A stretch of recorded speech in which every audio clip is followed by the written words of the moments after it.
Hello, hello. So in this video, we're gonna remake a Sultan and Shepherd track called The Visitor.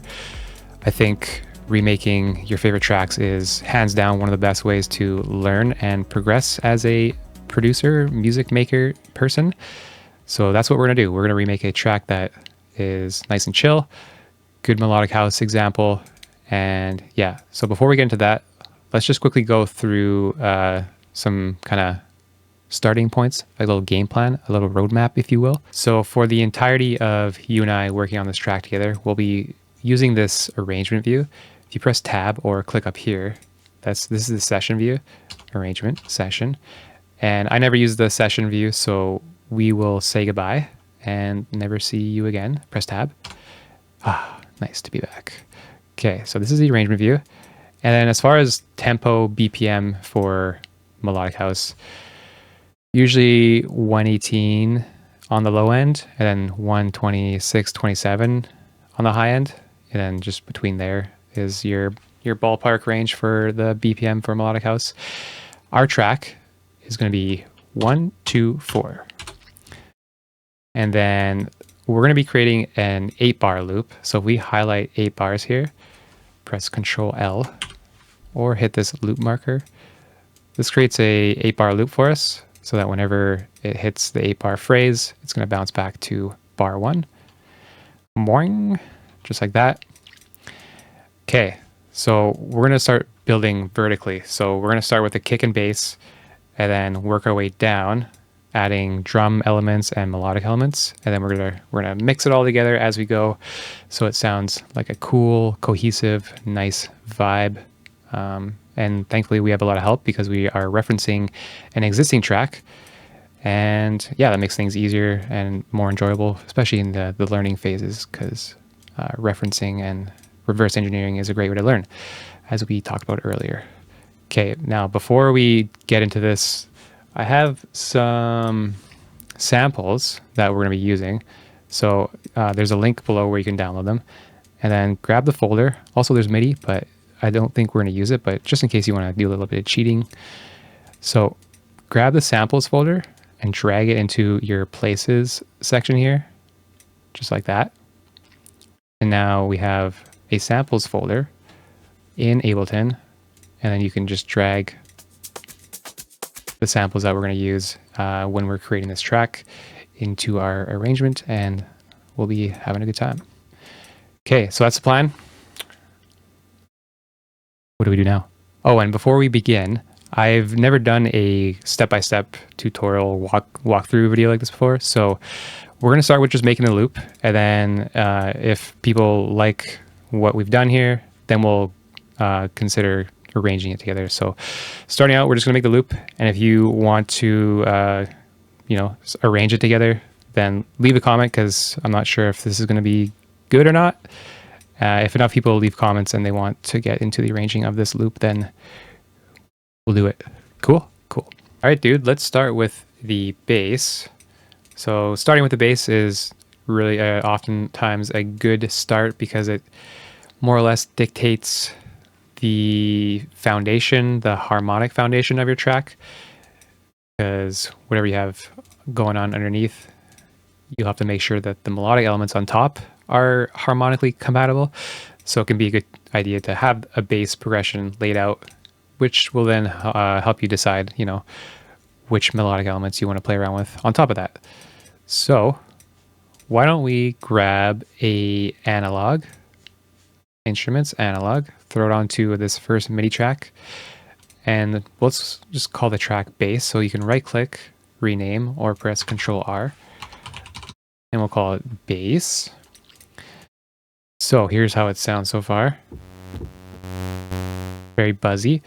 Let's do a couple things off the top here. Let's take off the second oscillator, and let's turn this filter off. The filter is actually a very nice thing to use, but we're going to use an auto filter in just a sec. So let's just turn the filter off on the analog synth here. Then I want to turn the release down. So click on the amp here, turn the release to like 60, so it cuts off faster. We'll bring the decay down to around 85. And then let's bring the attack up just a bit. So right now with the attack, got a kind of a sharp transient. The transient's like the initial attack of the sound. Well, you'll see when we increase the attack. So this will soften the attack if we increase it.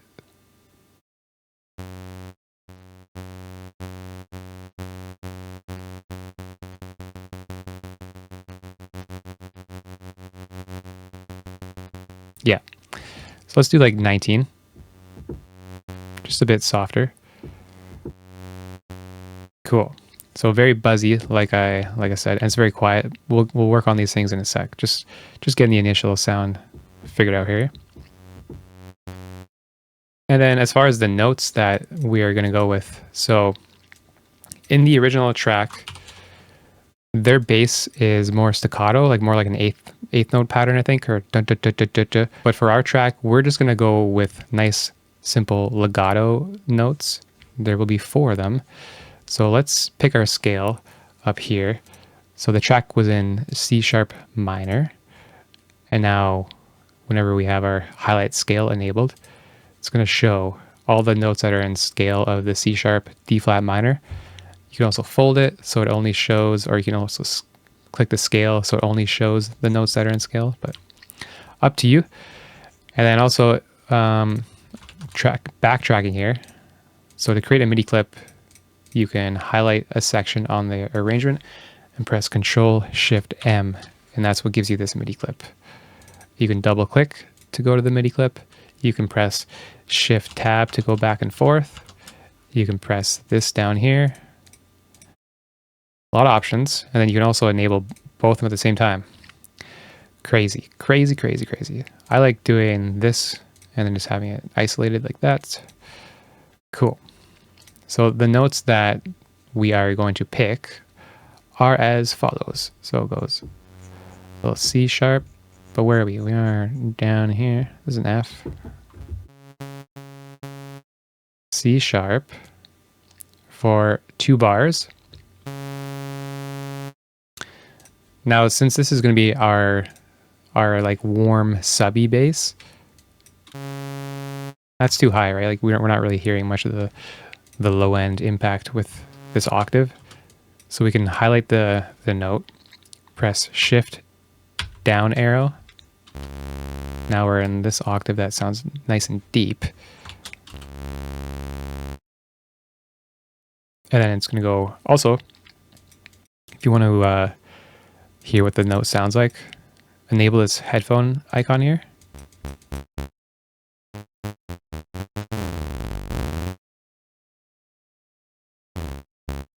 Cool. So we're going to go down to the F sharp.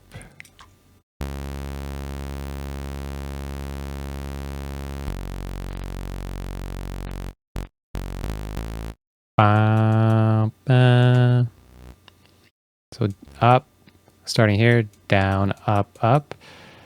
Some notes on why this is a good progression, bass progression. In the melodic house that I vibe with, it's very like loopy and hypnotic. So if you're thinking in terms of hypnotizing the listener, it's good to have some sort of flow, a nice loopy progression, and you'll find a lot of bass progressions in melodic house have this kind of pattern where either it starts high, goes low and up, and as you see, it's looping up, down, down, down, up, down, down, down. So that kind of progression is a strong thing to consider when mapping out your bass progression.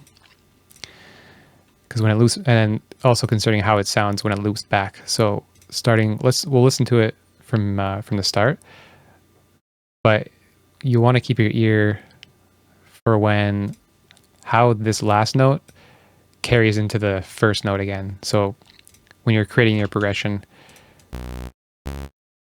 having the last note blend into the next note, I guess harmonically and pleasing to the ear without too much of a jump up or down in the melodic scale, that can be something that's a strong consideration too. So let's listen to what we got.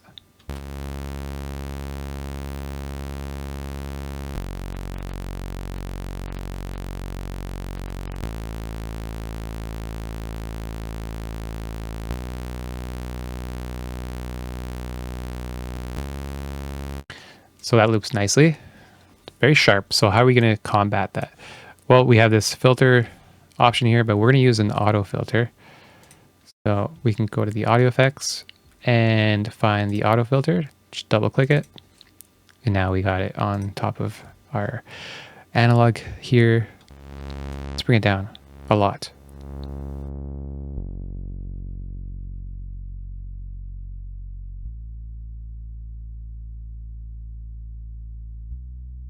Like that. Very quiet. So we can, let's bump the resonance a bit. Say like 10, 13, 10, 12. But what I want to do is I want to beef this sound up a lot. So we can use this drive option, and then there's a bunch of different modes. I'm not going to go too deep into these, but let's choose the MS2. So these kind of, I think these just resemble or emulate certain hardware filters. But if you hover over it, filter drive, bottom left of your Ableton screen behind my webcam, it'll give you some more information on what these do. So let's bump up the drive quite a lot.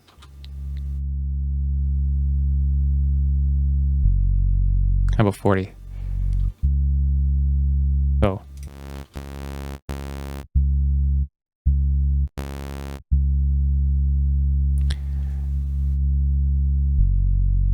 you know, this sounds like a nice warm bass.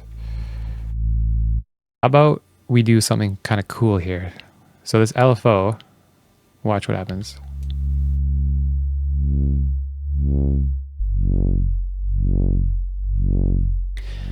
That's the effect we kind of want, but not going down. How about we just work with a ramp up? So now it's going to go. So it's going to slowly open up, but that's too fast. So let's change the mode to time. Synced actually. So sync means we can adjust the rate to like 2 bars, 1 bar, 8 bars. So since this is a 2-bar phrase or 2-bar, each note is lasting for 2 bars. Let's have it open up. So over the 2-bar duration, the filter is going to open up and then reset back to 1 here and open up again like so.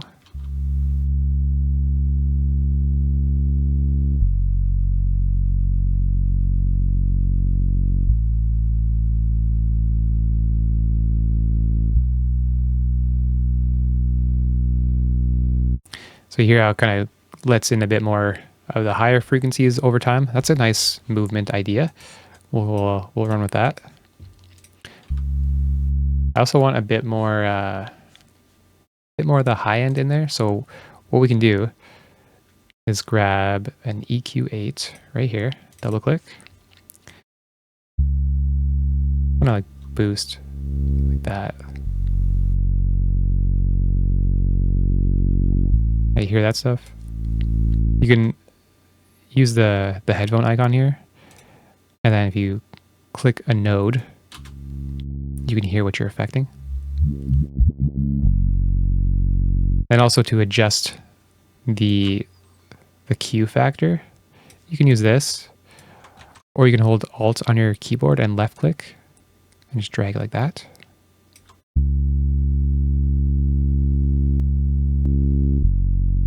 Yeah, so I just want a bit more of that on top.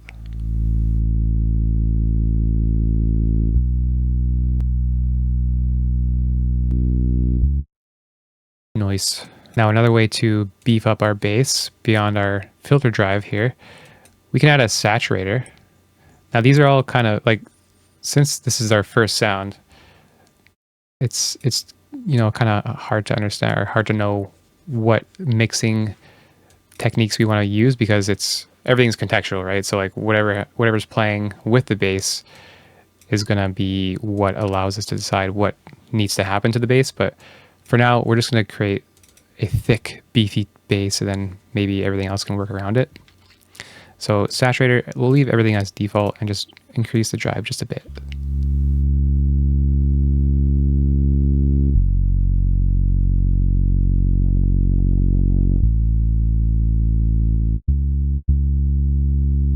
Very subtle.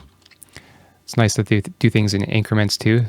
It's nice to slowly carve away at a sound rather than using one effect. It's cool to use multiple over time sometimes. So what if we want a bit more sub? So the sub frequencies, if you double click this EQ8, below 100 is what you consider sub frequencies. That's why earlier when we were in C2, we were missing this sub area. We were up here, but we weren't down here. So bring it back down. Now we're back down here. That's nice low end rumble. What if we want more? Well, why don't we just use an EQ to boost it? So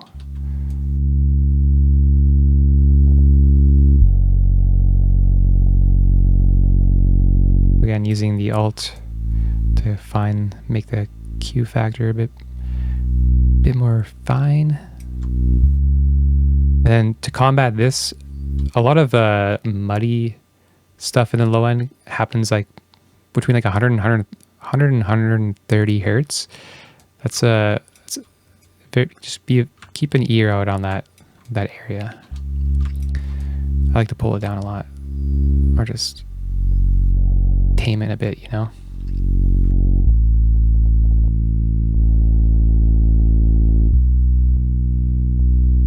So with this EQ, I feel like we're getting more of that sub, which is the main purpose of this initial bass. We're going to layer it with another bass in a sec. But so the main purpose of this bass, maybe I should have said that earlier. I'm not sure if I did or not, but this is just like the subby warm vibe of the track. And let's listen to what these do.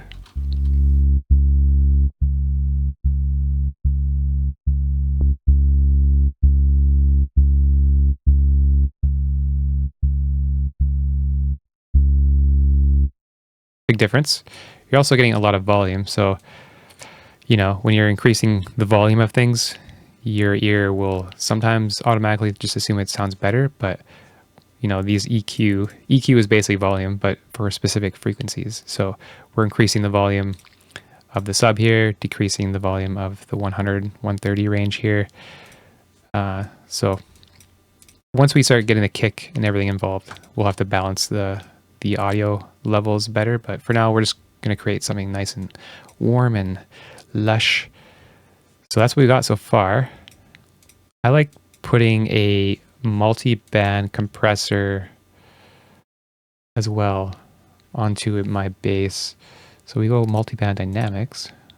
We can double click here, and then we'll mix it in. Usually 100% is way too much for my liking. So let's hear how it sounds and then mix it in.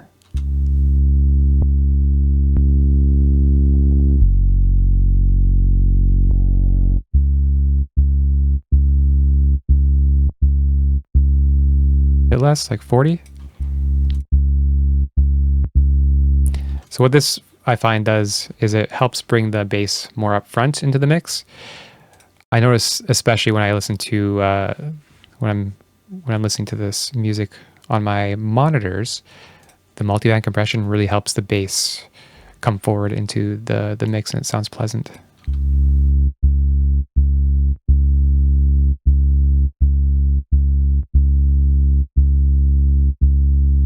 Okay, let's go with this for now.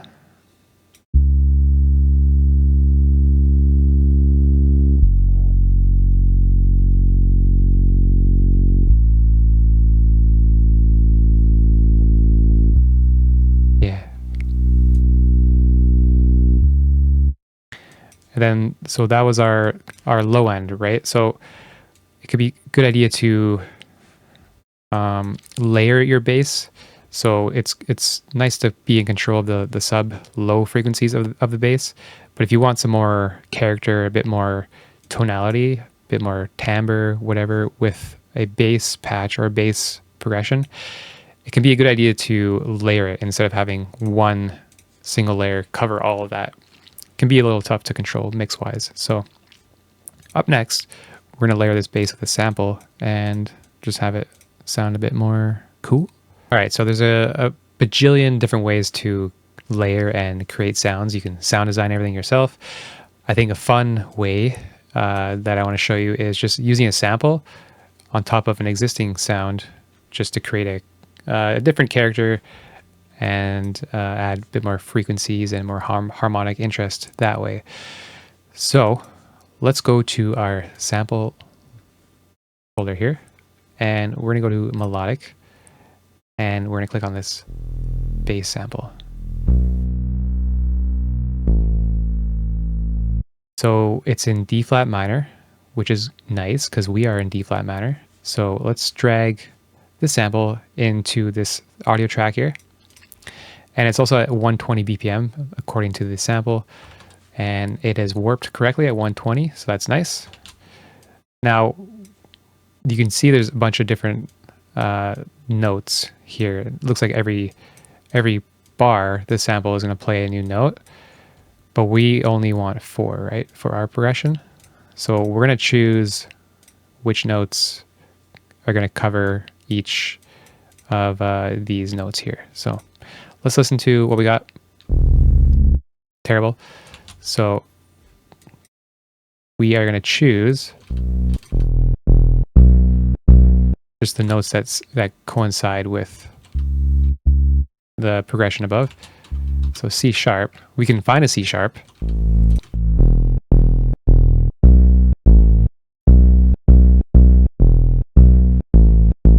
But I don't hear one in this progression. It's D flat minor, which, you know, but not every note's gonna be in the scale. So that's no problem. That's no problem. Let's just grab this guy. I'm gonna cut it out. So if you press Control E with your arrangement marker here on the 18 and then 19 here, Control E, it's gonna snip it out. So now drag it over here.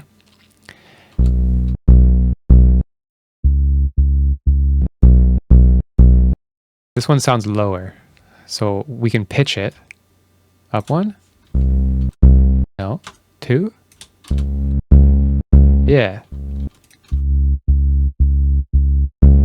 Now that sounds like the C sharp that we're looking for. You can also confirm it. You press Control F on your keyboard under this, it'll allow you to search the browser and then type tuner, place it here, and now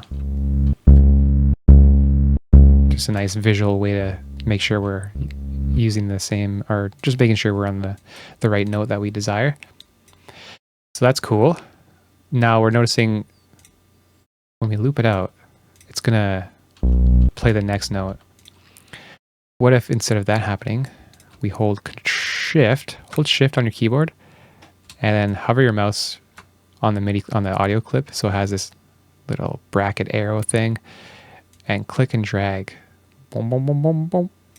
So now we're covering the entire 2 bars instead of 1 bar. Hear how that sounds.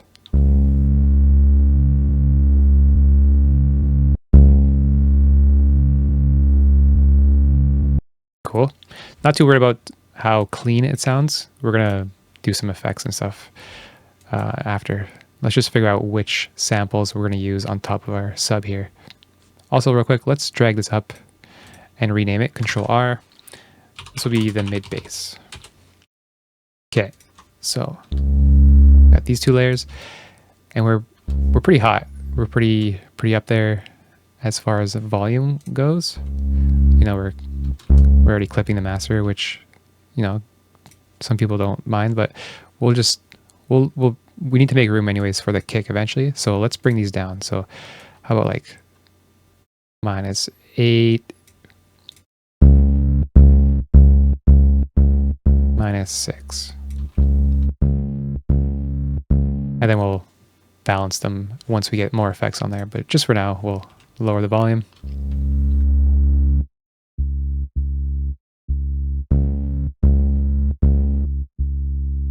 So I'm hearing the main purpose of this sample is not to cover the low end sub frequencies, because we're already doing that with this bass, right? And I can hear some low end stuff. So let's get rid of that. Let's start by getting rid of it with a EQ. So we just drag this guy.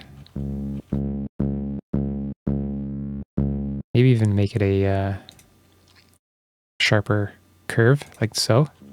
And then we listen to them combined. Now we're getting the low end sub from this layer and the mid frequencies with this. Because if you combine too many sub frequencies, like if you let this guy go and they're all playing simultaneously, that can cause some really nasty phase issues and can oftentimes even make your bass, your low end, sound weaker with some cancellation nonsense. So it's a good idea to have one core sound, especially for the low end, the sub. It makes it nice and clean that way. But sometimes you can get a pretty cool result by just messing with frequencies down there, and it can get all wobbly and cool. So a lot of techno likes taking advantage of that idea. But for this track, we're keeping it clean. Okay. Maybe we can get a bit more mid boost in there.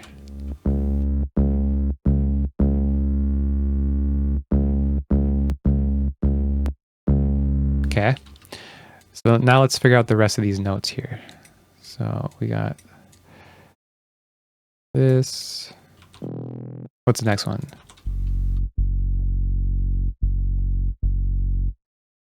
Let's grab this first note, in the sample. Control E, snip it out, drag it.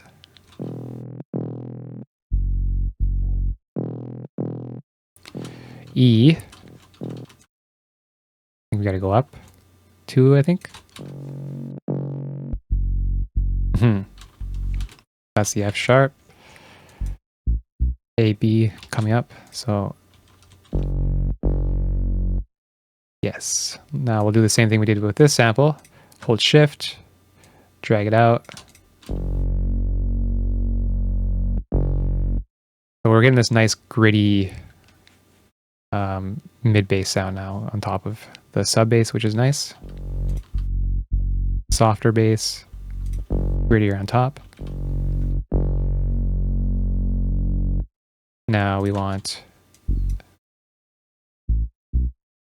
A and a B. Oh, that one's good. Let's grab that one. We don't need to change the pitch on that one. That one's already set at the A, which is nice. So it goes like this. And it's already the whole 2 bars, easy, nice. How's this one sound? That is what we want. We'll grab that, Control E. Let's get rid of the rest of this stuff. And then Shift, drag. Now let's listen to what we got.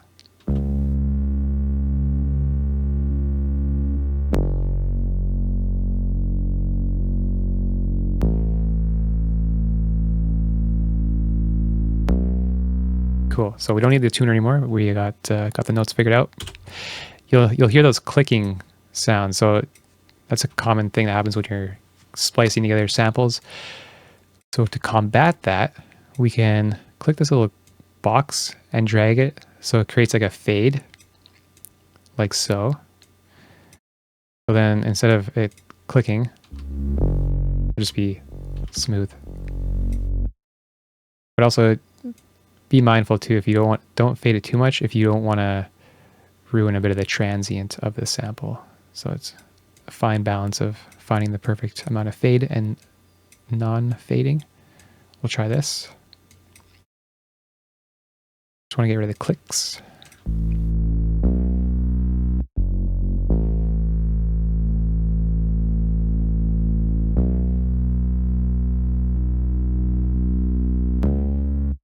Little click up there, fade that. We can fade out this guy just a bit. Yeah. All right, that's smooth. Now, what if we want to add a bit more ambient, like more of like a atmospheric sound to this layer? Well, we can do that with some reverb. So let's find a reverb sample, or a preset, I should say. Let's try the cathedral one. Double click. Throw it after the EQ. So it's mixed at 100% wet. Let's bring it down a bit.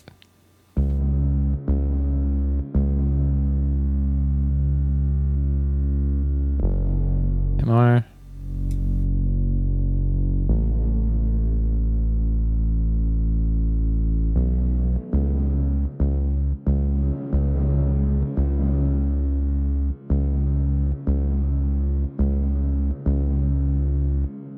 It's pretty.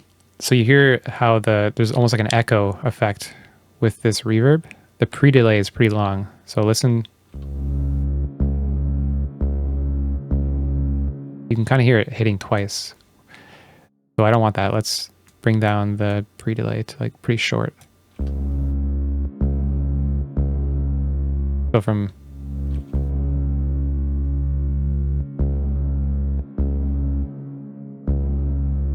now we're not getting that kind of echoey sound. That's nice.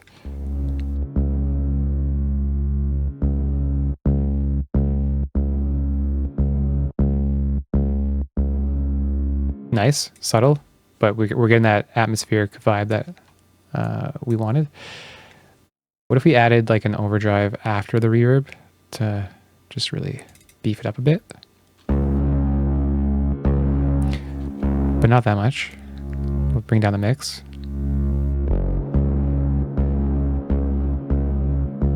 Drive.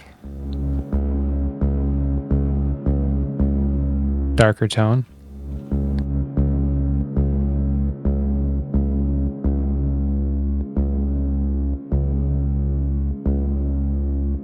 So this is targeting the frequencies that we want to overdrive.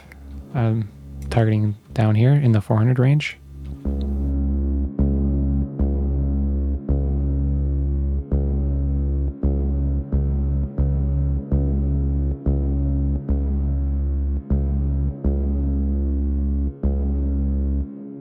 Cool. And then going back to, remember we cut out, the 100 to 130 range. We're going to control that here too, because I feel like it's kind of building up a bit. My ear is always listening for that kind of this section, because the more layers you add, and this stuff can really build up, and it creates a really muddy sound in your mix. So it's a good idea to keep check of this range, this frequency range.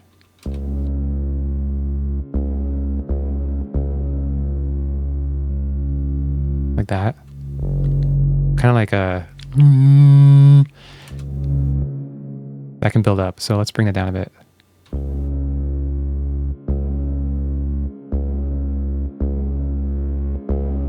And we can brighten it a bit with more boost in the high end here.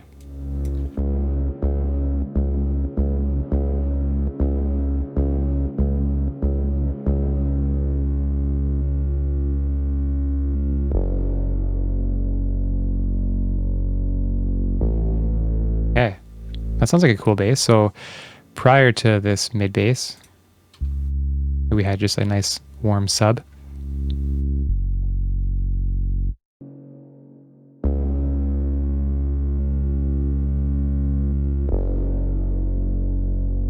Before and after. Cool. Now this sounds like one nice cohesive bass, but it's actually two layers, so that's a win. It's a good job, team. Okay, cool. So we have a nice bass going here. Let's move on to the kick. So your kick is one of the most important elements of your melodic house track. It kind of just comes down to sound selection and contextual as well, because certain kicks will vibe better with certain elements of a track. So it just kind of comes down, like I said, to sound selection, and then maybe a bit of EQing or compression. But if you have a good enough sample, that's usually more or less enough to get you going. So let's do that. Let's grab a sample from our folder here. It's going to be in the drums section here, and we called it Kick the Baby. All right, so we're gonna select this MIDI track here, And if we drag down the sample, it's going to open up a nice little sampler here. Or is it simpler? Yeah, simpler. And this will allow us to now throw down some MIDI. So I'm going to do one bar here, highlight, Control Shift M. There's a MIDI clip. Let's turn off the scale. We don't need it. Now, when you use a sample in a simpler or a sampler in Ableton, the default state of this sample is going to be C3 right here. So if you go up, it's going to pitch up. Down, it's going to pitch lower. So C3 is what is it's going to play how the initial sample was intended on being, like that, like that. Also, I've been soloing a lot.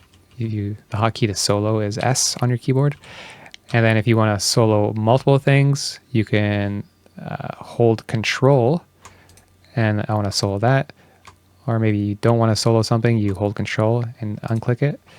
Because right now, if you try to solo things, yeah, it doesn't work unless you hold Control. And you're holding Control to select and deselect things. So there you go. S, Control S. Right. So while we're here, we'll rename this kick, Control R. We'll finish throwing this guy every beat. So one bar, 4 beats. Here we go. Make sure it's looping, drag it out, and here's how it sounds.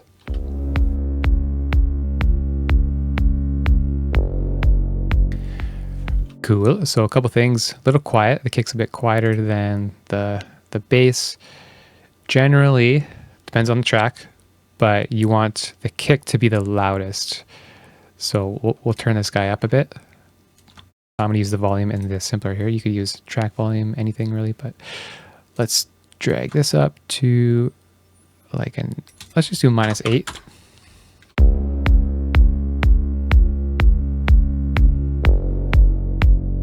Cool.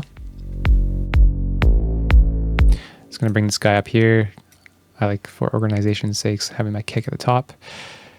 Okay. We could do like a slight, this is very minimal, but I just want to do it because I can hear a little bit. So again, going back to this area, just a little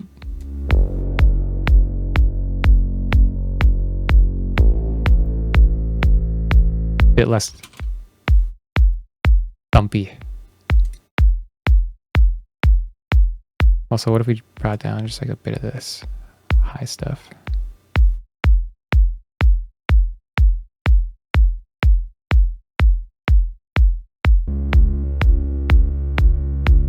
Very minimal, but you know, it's the way she goes sometimes. All right, so we have a kick, we have a bass, we need a sidechain. We need the kick to be cutting through a bit better when this bass is playing. So let's create a nice little sidechain here. So there are a ton of ways to utilize a sidechain. There's plugins like Shaperbox and LFO Tool, but what I like doing is using Ableton's compressor and using the sidechain option on there. I think it just sounds a bit more smooth, a bit more organic. So we shall do that now. So we'll grab this compressor, throw it on the end, one of those words, throw it on the end of the bass effects here. So if we're thinking about sound signal, starting from left or right, it goes from the synth all the way through these effects, and on the end is where it ends up at. So we almost always, you'll want to put the sidechain at the end of your effect chain, because we're basically, what the sidechain is going to be doing is lowering the volume of whatever layer you have the sidechain on in response to, in this case, the kick. So whenever the kick happens, 1, 2, 3, 4, the bass is going to lower in volume every time the kick fires off. So how do we do that? Let's enable the sidechain here. So click this down arrow, click the external button, and now we can go to source and kick, which means now whenever the kick fires off, this compressor is going to react and hopefully lower the volume. Right now it's not, because the threshold is too high. let's mute the mid bass for now while we work on this sidechain of the sub bass here. Okay. So lowering the threshold, you can do it here. You can drag it here. Visually, let's get an idea. So the lower we go,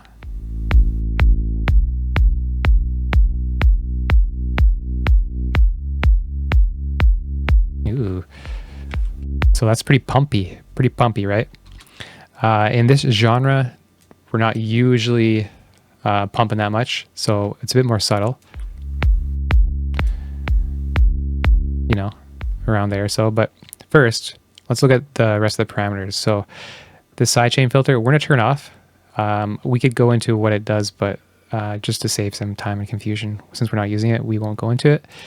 We're gonna keep the ratio at 4. You can do whatever you want. You can go infinite, 2, just all of these settings are pretty much gonna vary based on a track by track basis, more or less. They're like mixing parameters. So just however you wanna mix in your sidechain is gonna be different. So for this track, we are gonna be less pump, maybe a slower attack, 2, slower release, 50 milliseconds. And finally, this peak and RMS. The RMS is going to be like a slower sidechain vibe. Peak is more sharp, quicker. In this case, we're going to choose the peak.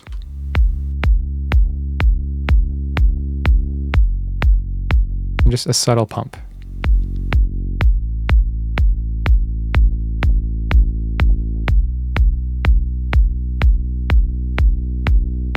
Just enough so you can hear the sub of the kick cut through, and kick, move the bass out of the way for the kick.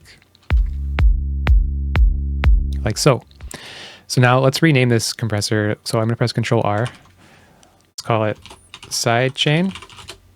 And then if you want to save this as a preset, you can click the save button here, and it'll save it under your Ableton compressor presets. I already have my own, so, but yeah, so whenever you want to use this, you can just go to compressor, drag it in there, and then you got your settings saved for you. How lovely. Okay, so we got the sidechain now. Let's throw it onto the mid bass.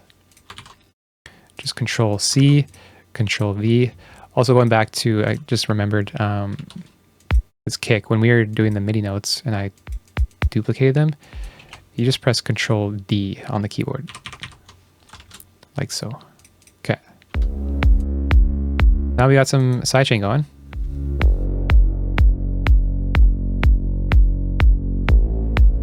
Sounding pretty good.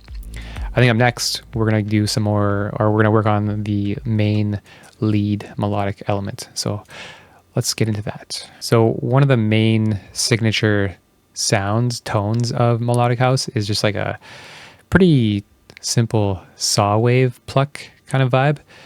So I think we should create that right now and then figure out the notes after.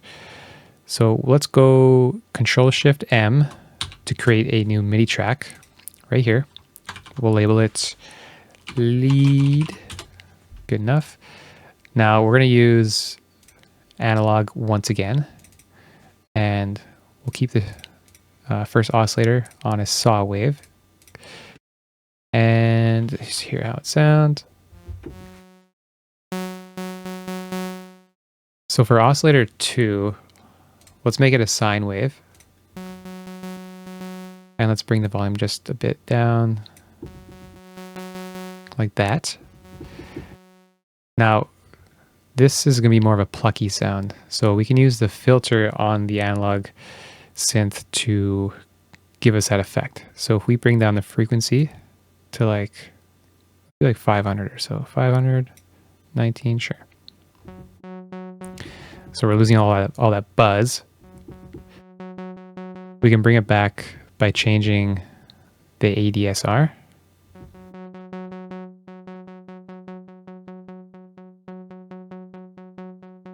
Bring down the decay. A bit more attack. Less sustain. So yeah, we're getting a bit more plucky, a bit more staccato. How about the amp? Bring down down the decay a bit.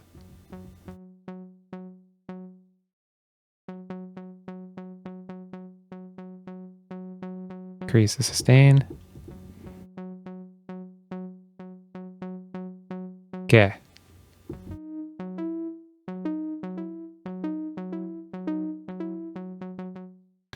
We can work with this. So let's grab, I think I said earlier we weren't going to use the MIDI, but since this is already in a track that exists, I don't need to like pretend that I'm putting the notes organically, since we already know what the notes are going to be. Let's grab the MIDI. In hindsight, maybe I could have put the MIDI in the samples folder, so it would just be one folder. But again, you can drop the MIDI in there if you want. So let's do that. Drop it in there. Now we have MIDI here, and it's going to be called the lead MIDI. We can drop it right there. And real quick, a note on MIDI. I think it's a really good idea to collect and maybe acquire as many MIDI files as you can or want, because I think they help tremendously when you're stuck maybe on ideas or what to add, or maybe just lacking inspiration. It can be so easy just to Control F MIDI, as long as you've stored a lot of your MIDI in your Ableton browser. And then I have a lot of MIDI that I've collected over the years, and you can just throw something in like this, for example.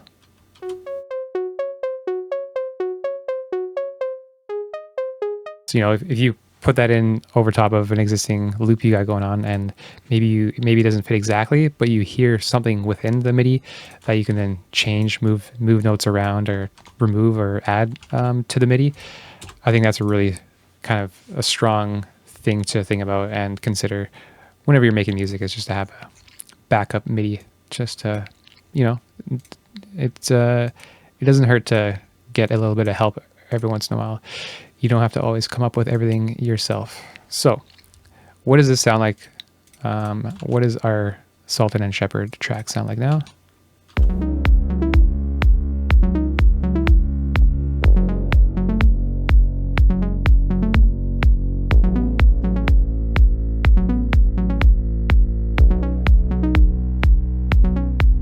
Cool. So very dry sounding, but that's the saw wave vibe, right? Like that's pretty traditional melodic house lead sound. Now, as far as like note choice, I don't know too much theory. I'm sure a lot of you do, you guys could probably explain things better than I could. But what I'm seeing here is, so every 2 bars, our bass progression changes.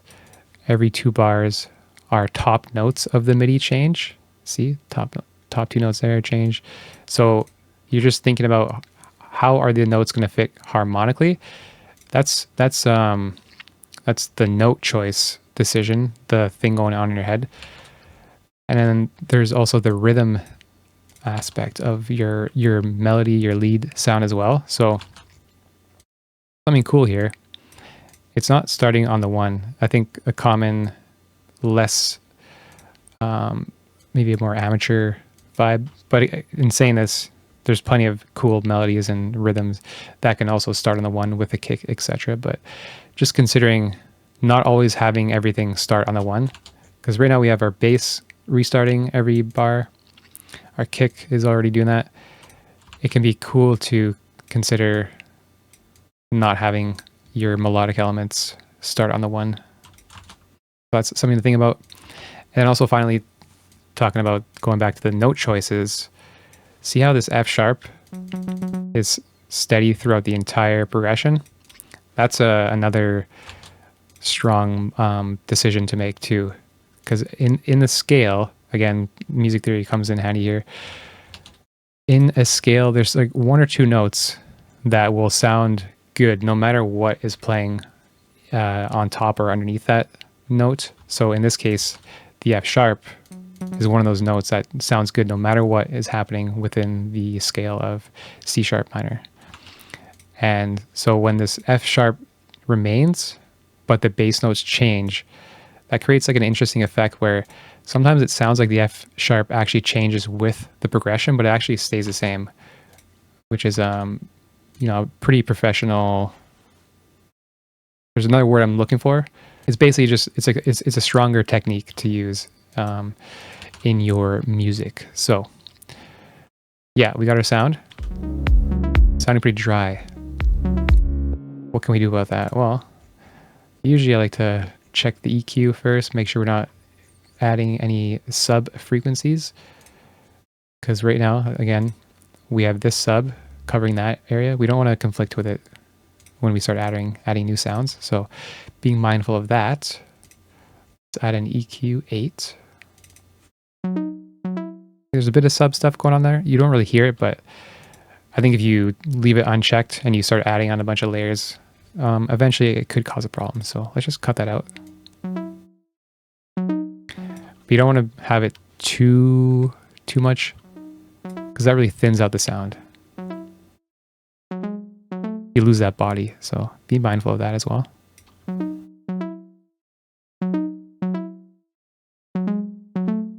Okay. So we need a bit more spatial effects, right? Like it sounds very dry. So what is a spatial effect? We got delay. I love using delay. We got reverb. I love using reverb. Let's start with delay. So we'll double click it. Now we have this. I'm just going to solo the lead for now.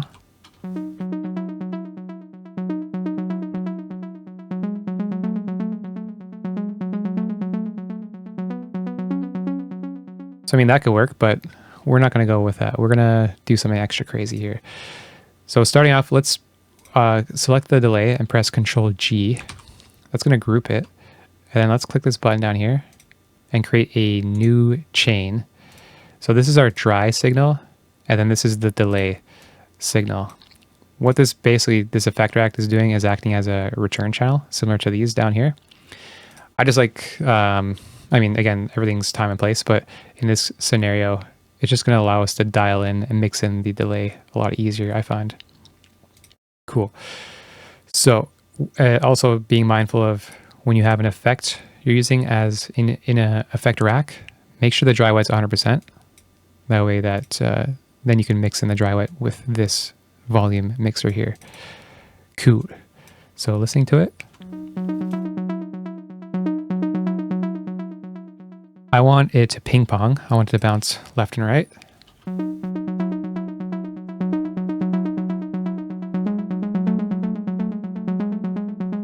And then now considering the delay timing. So the way that these notes are arranged, this works on the 3 here, which is a dotted 8th, but I want to try it on 2 here. Let's hear how that sounds.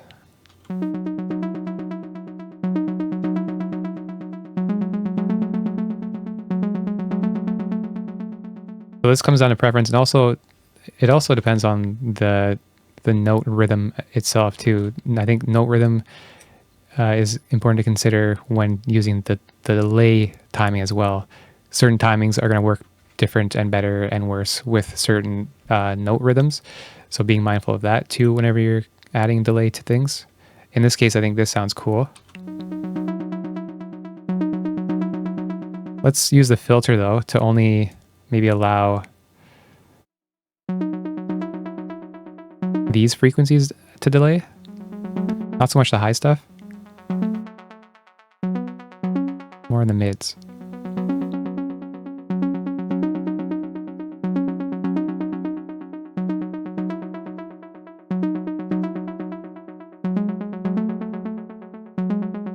Okay, what if we up the feedback?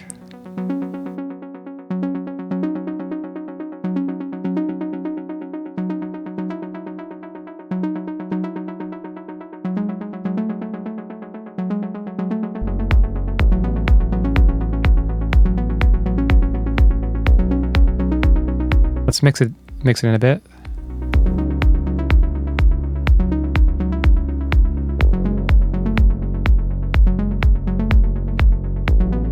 So now we're hearing more of the initial sound, and the delay is coming in after. Like I feel like when it's at 100% wet here, it was too smeared. It was too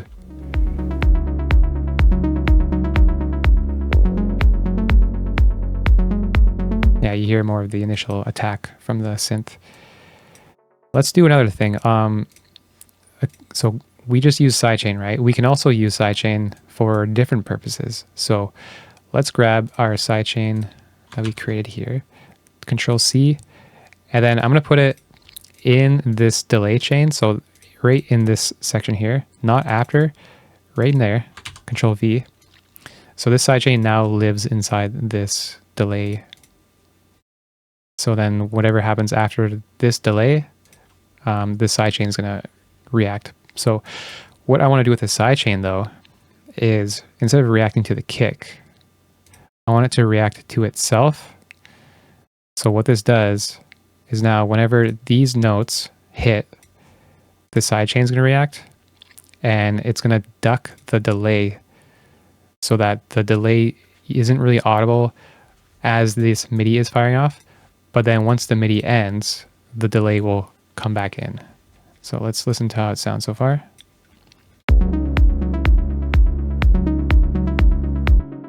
And we're going to adjust these settings too, just to dial it in.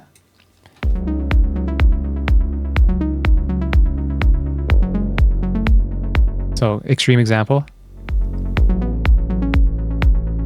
You hear how the delay gets ducked out and it comes back in.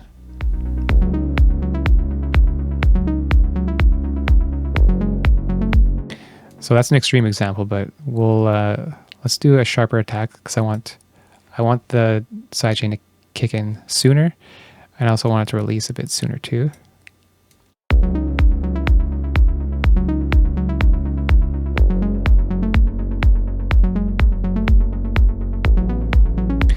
So now we're getting the main juice, the main kind of impact of the MIDI notes. And then once the notes end, the delay kind of creeps in nicely. We can also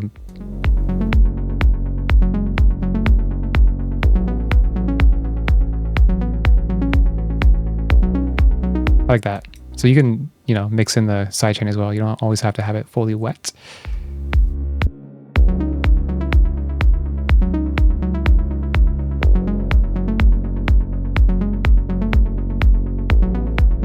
So this is a nice technique to just have a nice clean delay. I think it can get pretty messy with delays and especially the feedback.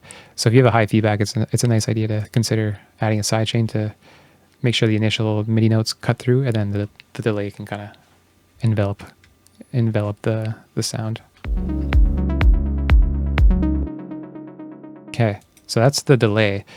We can also add reverb. So let's go to our audio effects and grab the reverb. In this case, we're not going to put it into an effect rack. We'll put it after the signal flow here. So after that, now we got reverb.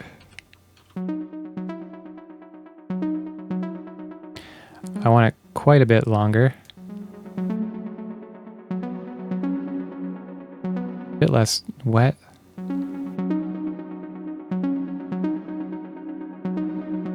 So the diffusion,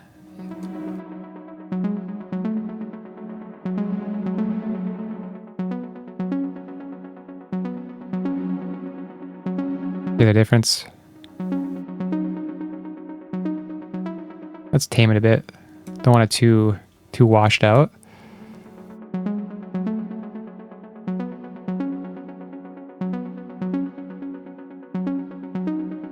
Can we widen it?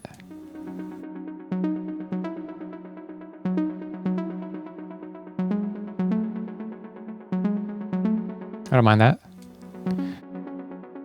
So having the reverb after the delay means that the delay tails are also being affected by the reverb. So that's something to keep in mind. Maybe that's desirable, maybe it's not. Just giving you things to keep in mind. Okay, what do we sound like now?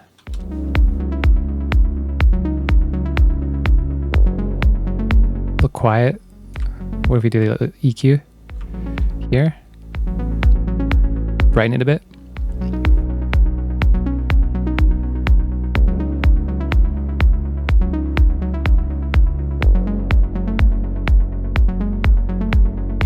Okay, we can add a sidechain to it, just a little bit of pump to the lead sound. copying the sidechain.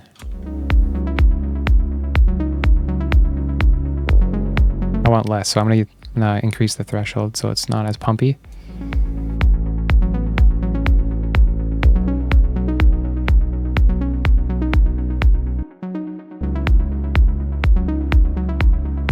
Also want it a bit louder, so you can increase the volume here. You can add a utility. There's also on this sidechain, there's an output. You can just increase the gain this way. So let's do that. Just mixing in, making it sound more balanced. You hold shift, you can have a more smooth, gradual number increase or decrease.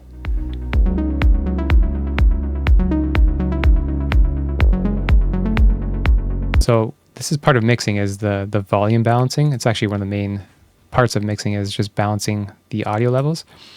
In this case, since we have our kick, and that's going to be more or less our main loudest element of the track, we can use that as our anchor when listening and adjusting volumes. So as I was adjusting the volume of this lead, I'm listening to the kick and how they both interact, and are they grooving together nicely? That's what I'm asking myself when I'm adjusting the volume.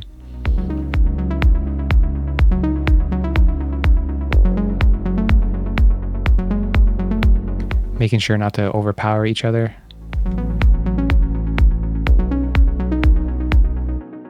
Okay, still kind of sounding a little dull, so I think we can go back to the analog here.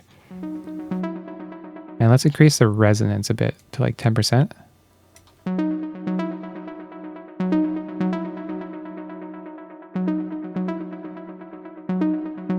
Yeah, that gives it a bit more bite. So 10% resonance, that's nice.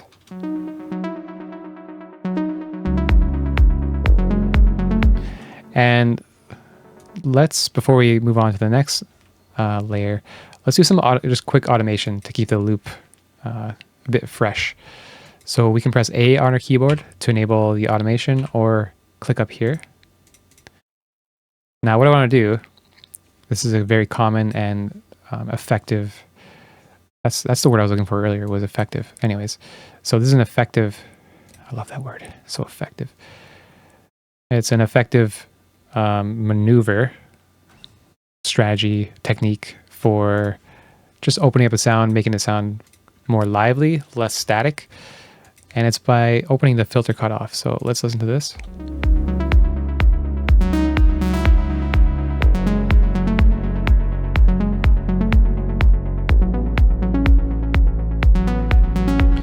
So like that kind of movement is very, I'm gonna say it again, very effective. So we'll go back to the default. So we're at 519.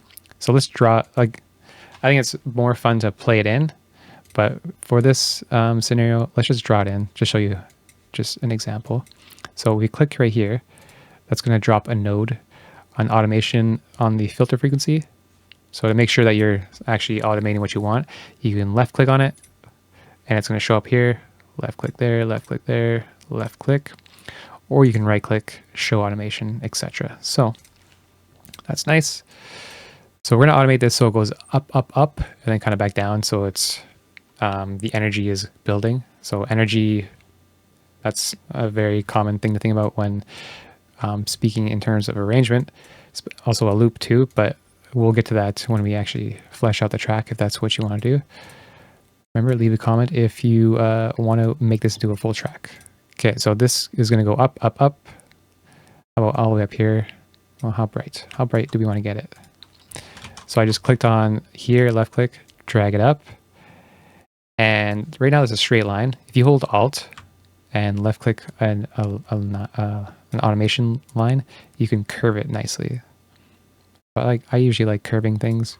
Just depends on what the effect is going for. And let's bring this back down to the default 519 down there, and we'll curve it down. Just hear that sounds.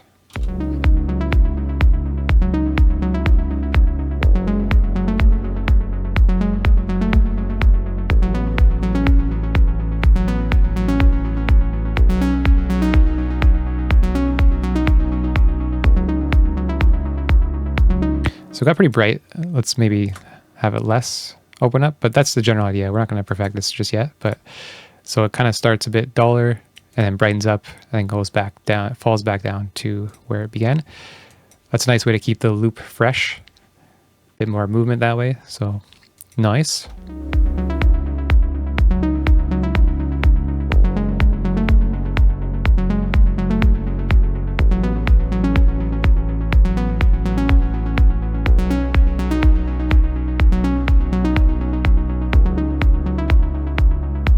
Maybe we can fall down a bit deeper.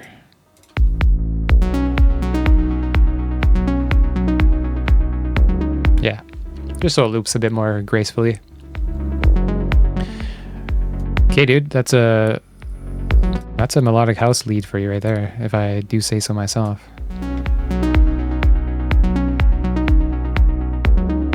All right, up next, we're gonna layer this with a bit more harmonic interest. So when you're thinking about layering sounds, it's usually a good idea to think about complementing the sound rather than competing with it.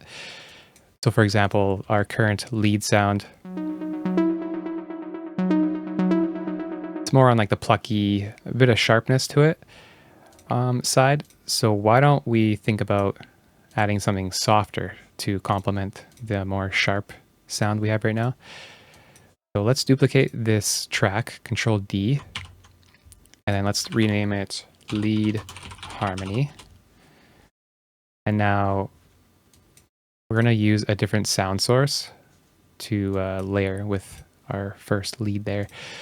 So, well, we have all these effects copied over. That's good. We'll get to those in a sec. Let's find our sound first, our new sound. So if you go to Instruments and Drift, click the down arrow, we can use one of their presets called Basic Trip Keys. Double click it. Now it sounds like this. Compared to. That's good. That's a good start. Softer, should kind of be tucked in the back, a bit nicer, because we're not trying to overpower the main lead. This is like the main vocal of the track. You don't want to be overpowering the lead singer. These are just like the backup harmonies. Okay. Let's bring down the echo just a bit. We're using this delay, so we don't need to overdo it. But let's mix up some of the effects so they're not exactly the same as our lead. So why don't we bring down the feedback to like 60. We can offset the delay a bit, the right one, so it's like not perfect. Mix it in just a bit more. Sidechain's good. Let's increase the tail a bit, like to 7 seconds on the reverb tail. And instead of diminishing the diffusion, let's actually increase it. Just washes it out a bit more, creates more atmosphere in the background.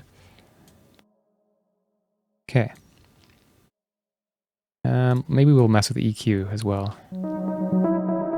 because we're gonna go lower in the scale here. So let's first find our notes, and then we'll mess with this EQ so we can accurately EQ correctly. So when we're harmonizing, let's not use every note. Let's not copy the exact rhythm and note choice, or at least note pattern. Can get kind of busy overcrowding the lead by doing that. So let's be more graceful, more sparse with our harmonies. So let's get rid of all these Fs. So if you click the piano note there, you can select them all. Press delete. And so for this harmony layer, we're going to use these second notes. Let's get rid of these guys.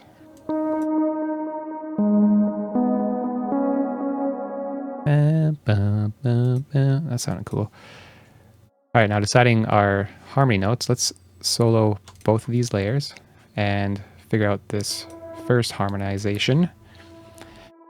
So right now it's the exact same note, which is cool, but not the effect we're going with. We're going to harmonize with it. So choosing a different note that sounds good with the existing lead. with this. Yep, that's the one. For this guy,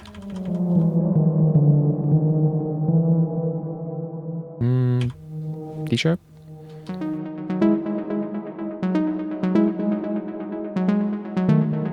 Nope.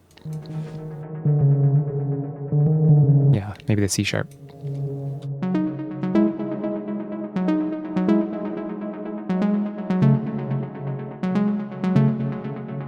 Yep. Now these last two, drag them down.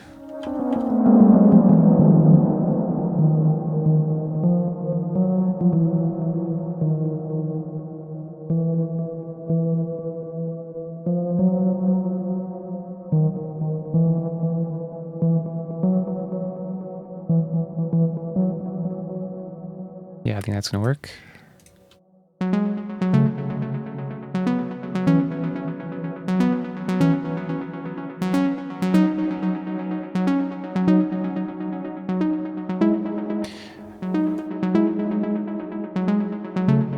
So you hear now that we have a nice kind of harmonizing in the background, just supporting the main lead, which is a nice effect. So let's go back to this EQ, because when we hit this low C sharp, it's kind of solo this.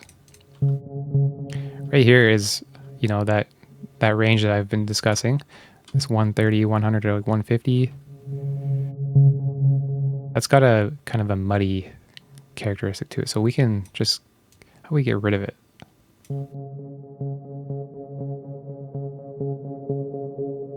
Just focus on this range.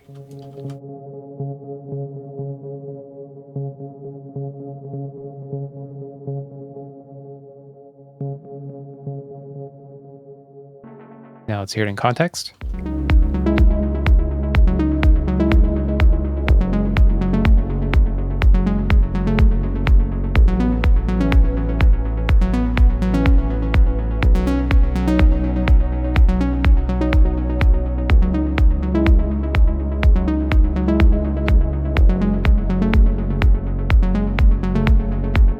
Yeah, I like that.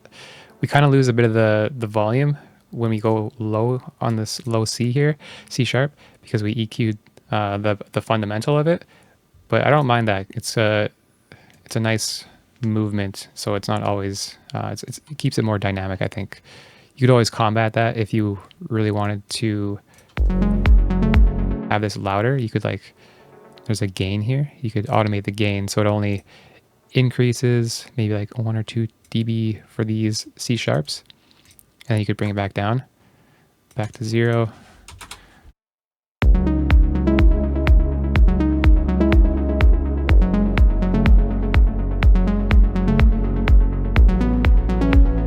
So yeah, that makes it more consistent, but we're not going to do that. Just wanted to show you a method for that, a solution to that problem. Okay, so since we automated the frequency filter on this main lead, kind of increasing, let's follow that with our low pass filter here. So left click it, we'll show the automation lane. If you're not in your automation, click up here, press A. All right, clicking, and now we're gonna keep it pretty steady up until here.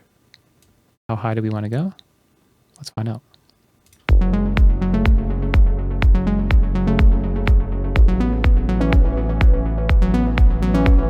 Nope, a bit too much.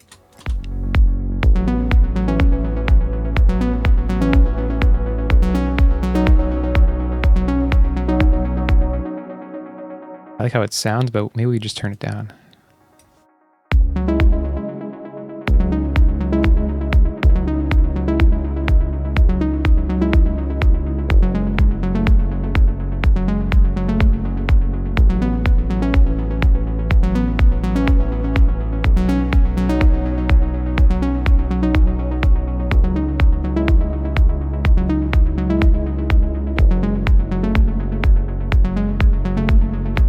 Now we turn it down, we're really missing it here. So maybe we will do that little technique that we talked about. So let's automate the volume with this EQ here and just drop a note there, here, here. Right click, edit value, 2 dBs.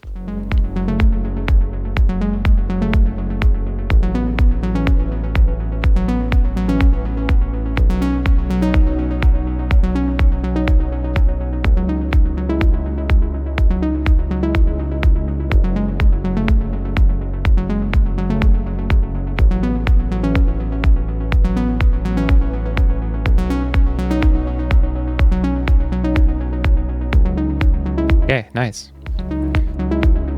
So up next, we're going to continue adding more harmonic content. We're going to add a pad layer that's going to harmonize with this bass. For this pad, let's create a new MIDI track. Control-Shift-T. Actually, while we're here, let's get rid of this audio track. It's kind of messing with my brain. All right, nice and clean again. So let's call this pad. Control-R, rename it to pad. And we're going to use another drift preset for this sound called Basic Saw Pad. Drop it in there. And then we'll mess around with the sounds in a sec. Let's first figure out the notes. So since we have with our melodic content, we already have a nice rhythmic section, more staccato vibe with our lead and lead harmony. It's a good idea to have a balance of more sustain, a legato, and staccato kind of playing back and forth. You don't want too many staccato elements because then it just gets too messy and you can't really keep track of the rhythm. So these are covering the staccato element of the track. Pads are a nice way to fill in more legato harmonic content. And so that's what we're going to do with the pad now. Let's highlight 8 bars, Control-Shift-M, gets you a new MIDI track there. And now we got our bass notes. Why don't we just copy these bass notes? I'm going to put them into the pad MIDI track here, Control-V, and I'm going to bring them up an octave.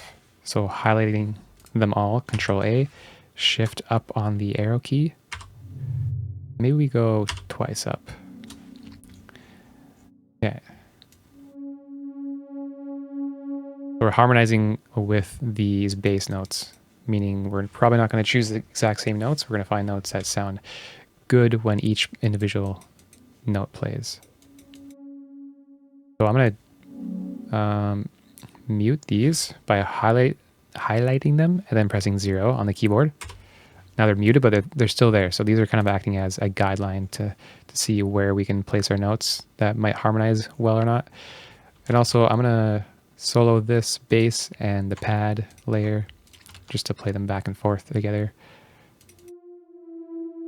So let's drag a note here into how it sounds. That works.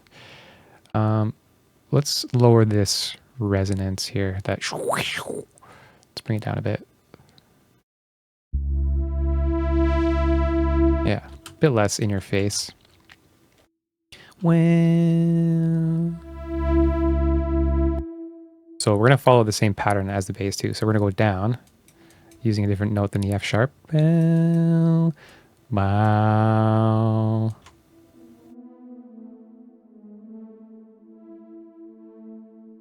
And then going back up.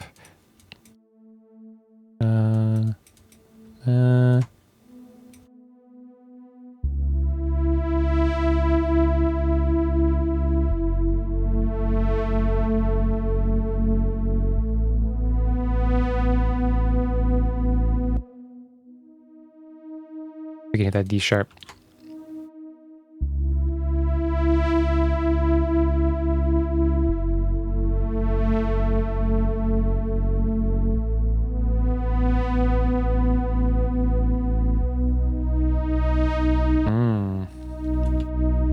Sounds nice. So we're kind of creating chords just with 2 different instruments. So that's a pretty strong technique in probably all types of music, is using different instruments to, hit different notes, different frequency ranges. That's something to think about when you're constructing your own music. Okay, so we got the notes there. Let's get rid of these guidelines. We got our pad. Beautiful. Let's work on the sound just a bit. So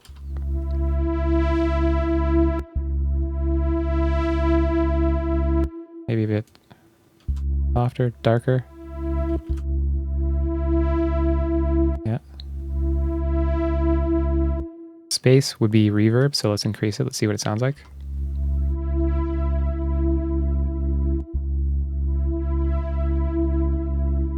What's the waves do? Oh. That's actually kind of nice.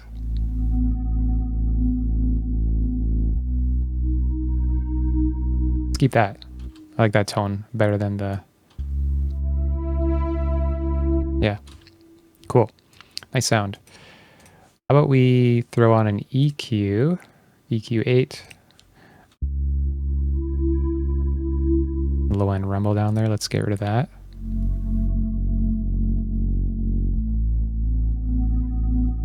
And I want this to cut through it in the high end, so why don't we just brighten it up quite drastically with the EQ up here.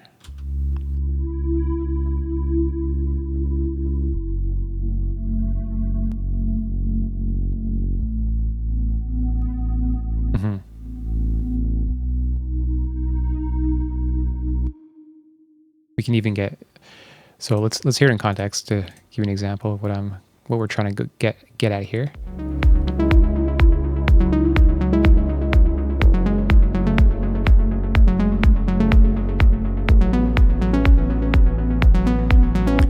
So it's not cutting through. How about we try an overdrive? This can distort it a bit. But we'll mix it in a bit softer.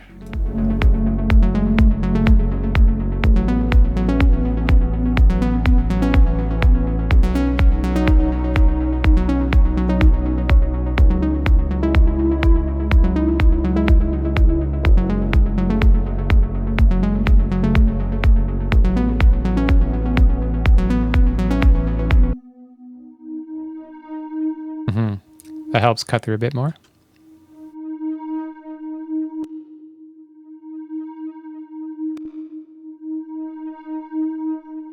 So maybe in isolation, you might think it sounds kind of like the distorted sound might not be maybe pleasing to your ears. But when you hear it in context, which is all that matters, it kind of helps it cut through. But it's still a little dry. So why don't we add a reverb to it? Find our little reverb in the R section here. So double click. Let's hear how it sounds.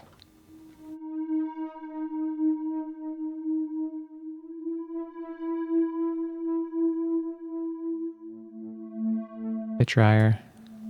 I want more of the diffusion.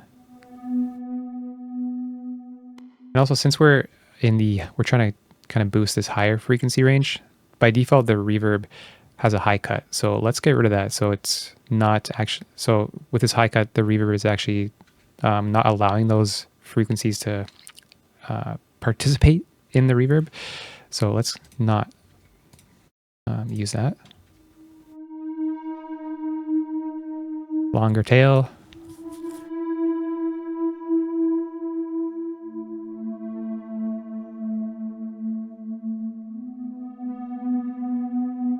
Add a bit of reflections.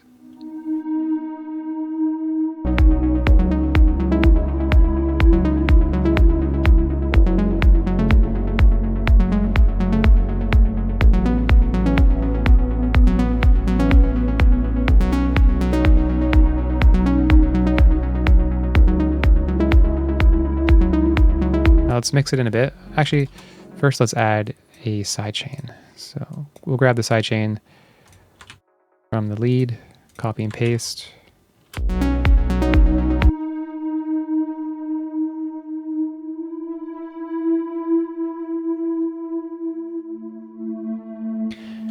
Let's let's use this sidechain filter for this specific sound. So one thing I like about having all these sidechains is you can control how you want each sound to be sidechained. So not every sound is going to be sidechained the exact same way. That's at least how I like making my music. So let's add this sidechain filter. And what it's going to do is it's going to filter the kick to what frequency you decide. So we're going to do a high pass at like 200 hertz, meaning anything under 200 hertz is not going to activate the sidechain. So all that sub information from the kick isn't going to activate the sidechain, which will allow us to have a more sharper, quicker sidechain reaction. Let me show you. So you can see, look at this gray line with the sidechain filter on and off. See how round, stop moving. See how round the tops are compared to sharp, quicker. So let's just utilize this to show you an example of how you can use it. It will do a 2-to-1 ratio.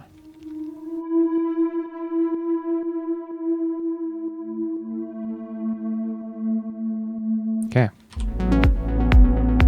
Now let's turn it down.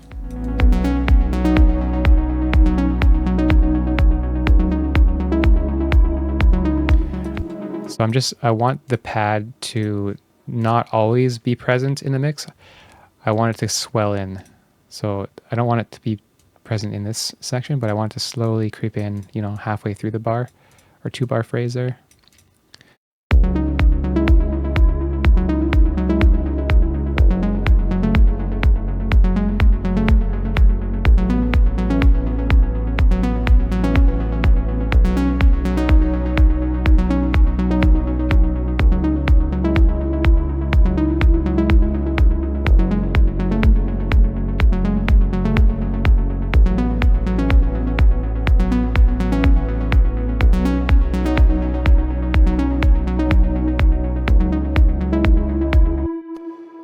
Cool.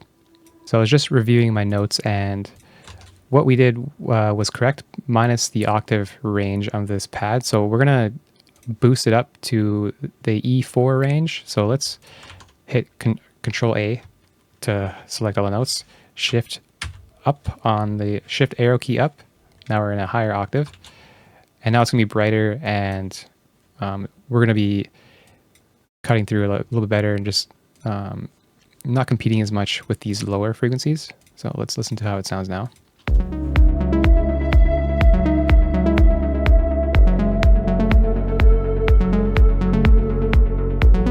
Now it's too loud, so let's bring it down. Also being mindful of, remember we added some gain with one of the side chains in the lead here, so let's double click to go reset to 0. Just be mindful of that.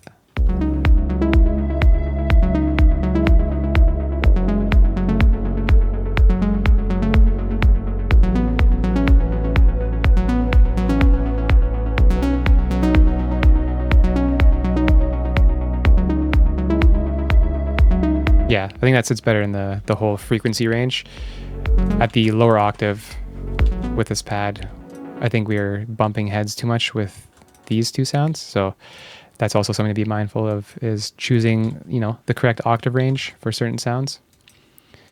All right, let's do something similar to what we did with this bass, where we added like a sample layer on top. So we're gonna grab a sample and layer it with this pad just to give it a bit more interest, a bit more organic vibe to it. All right, let's use a sample from our folder here to add some texture to our pad.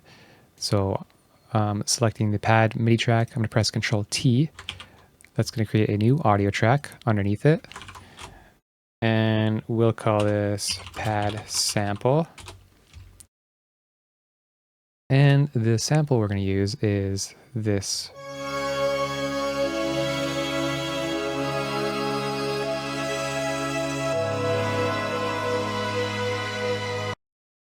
Should be real nice if we add some reverb and whatnot to it. So dragging it in. So it's set at 80 BPM D flat minor. We are D flat minor. That's good. 80 BPM. It's going to stretch it to 160. Let's just make sure it sounds good in context with our progression here. Turn it down.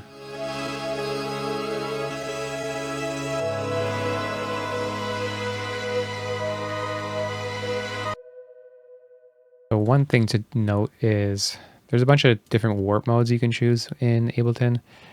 With beats, well, they're all going to sound different. So let's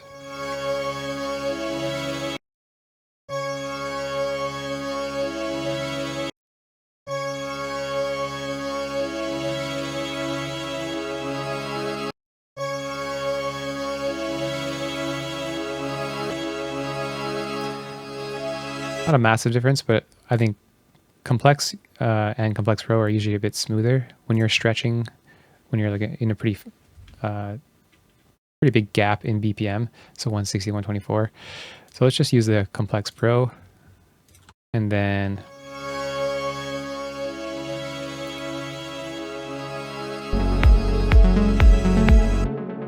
it's a pretty bright sound, pretty like harsh in the high end there. So let's EQ that stuff out. We're using this more of as a background texture layer, not as a in-your-face, listen to me kind of thing. So grab an EQ and let's EQ it.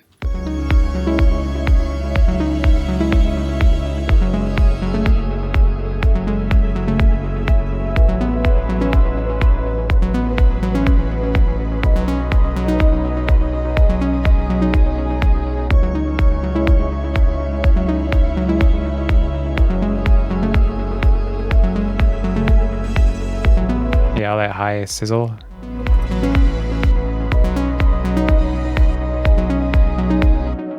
Okay, now let's push it back into the mix, smear it, wash it out with some reverb. A little too up front right now. Let's make it really juicy, like 20 seconds. Make it extra wet. Bit of diffusion. Full stereo.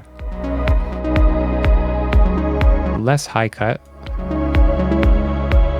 I still want some of those high frequencies to be reverbed.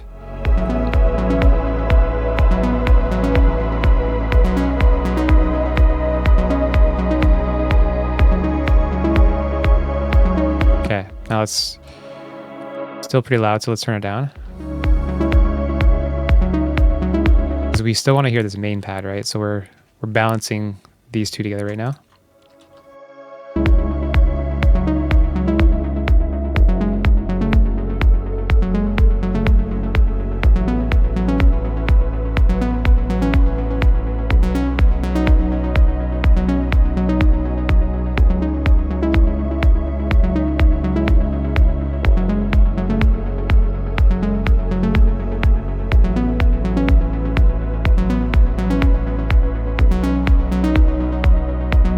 Yeah, it sits nicer before and after.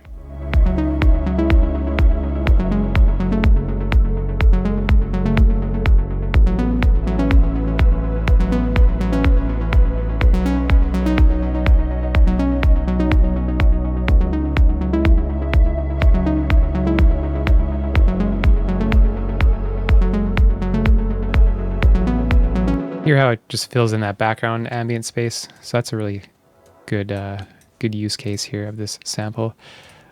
Let's sidechain it. This one though, let's pump it a bit more.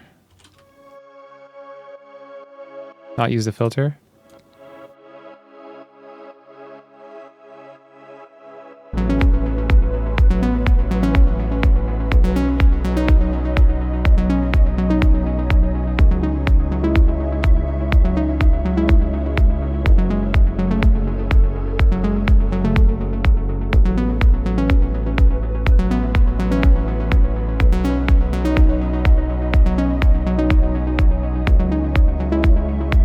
Pad a bit.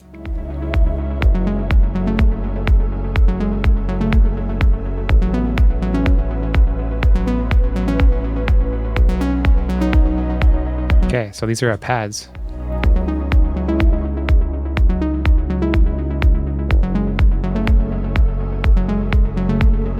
Add some nice melodic energy in there, complementing the bass progression.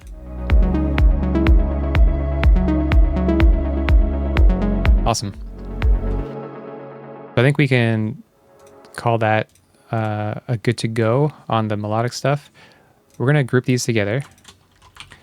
Let's call these, clicking and then holding shift, and you can group a bunch, or you can highlight a bunch of tracks all at once. Shift, holding shift, left click, and then press Control G to create the group here, and then Control R to name it Melodic. So now we have a melodic group.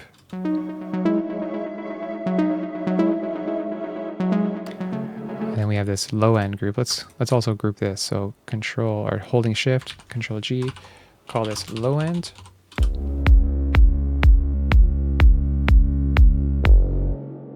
And I think up next, we're gonna do some drums. But before we do that, let's do a quick little group processing on this melodic group here. I just wanna add a EQ to this whole group here, the melodic group. Sometimes I find it helps add a bit more clarity, just to boost, around 2.5K-ish, between 2 and 3K.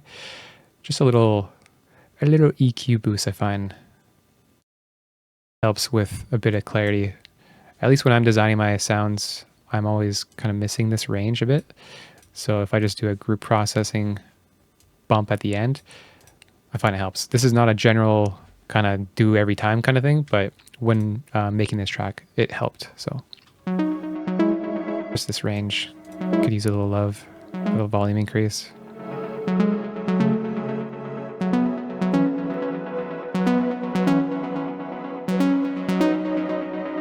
Just a bit.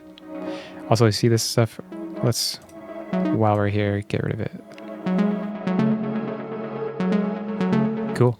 All right, let's do some drum stuff. Alrighty, my friend, let's work on our drum groove now. We'll start with our clap. So I think when it comes to drums, much like every other element of our track, sound selection plays a big role. So sound selection based on your taste, and sound selection based on contextually if it's going to fit with your existing elements. So that's what we'll kind of work on now. We'll start with the clap, like I said. So I'm going to close this low end group, this melodic group, but I like having my drums in between my low end and melodic. So I'm going to click the low end group, and then we're going to create a new MIDI track like so. Call this clap, and we're going to put a drum rack on here. So in the instruments, can find the drum rack here, drag it in there, and now we can drop some samples in here and then use it to play the sounds. So let's go to our samples folder here, go to the drums, and we're going to start with this clap. Ooh, sounds good. So drop it into C1 there. Now we're going to do a 2-bar loop here, Control Shift M, do MIDI clip. And the clap is on the, right there. So every second beat. Now I'm going to highlight these 2 bars here, or 2 beats, and then Control D. It's going to duplicate across that way. Drag out our MIDI clip for the full 8 bars, and then let's hear how it sounds.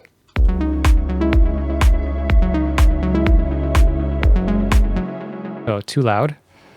So to control the volume of these individual samples here, we can click this button here, show the chain list, and now we can change the volume like this. I'm gonna turn it down.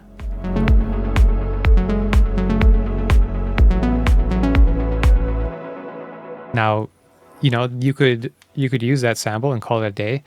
I think it's fun to layer sounds and create new sounds out of a combination of samples. So let's grab this other clap. So remember, going back to when we were layering the harmony, the lead harmony and the leads, how one was more sharper, plucky, one was more soft. So that's another thing to remembering that concept. We want maybe to have complementing sounds rather than the same clap characteristics overlapping. So this sharp, bright, this more dull. Also, it sounds a bit more stereo. So these two could combine nicely if mixed correctly. So now let's highlight all these. I'm holding Control, left click. Now I can drag the MIDI notes up to this new sample. Let's hear how it sounds.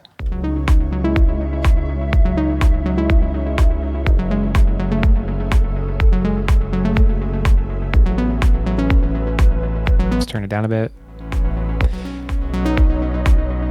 Now let's hear how they sound individually and then combine, so you can tell the difference between, just an example of how to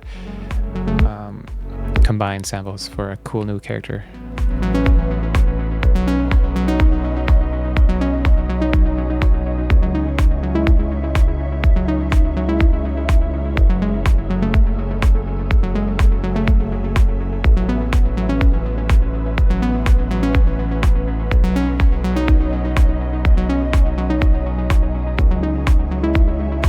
Cool.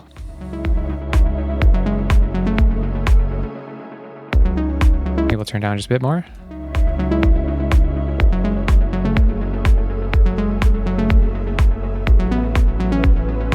So listening to the kick, how the kick and the clap react together. Sometimes it's a struggle getting the volume right for the claps and the hats. You got to find that perfect balance, which can be achieved through experience, your taste, and also using reference tracks. I find helps a lot, just to hear how their drums are sitting in the mix. Eventually, over time, you'll do it enough times to get a general idea of what sounds good.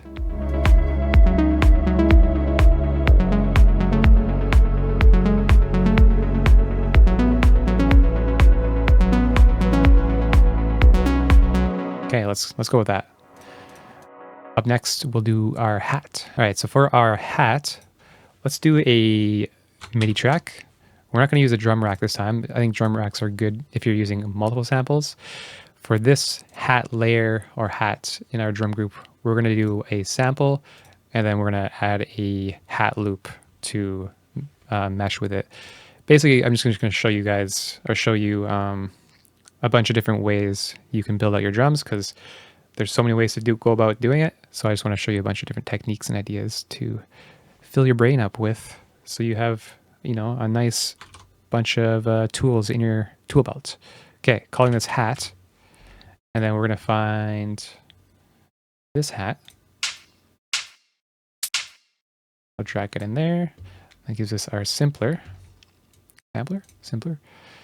And again, we'll do a 2-bar loop. Shift M. Get rid of this. So again, with samples, you want to be on C3. And the hat falls in between the kick and the clap, like this. Boots, boots, cat. You know, remember that? Boots. Anyways, all right. So in between each beat is our hat.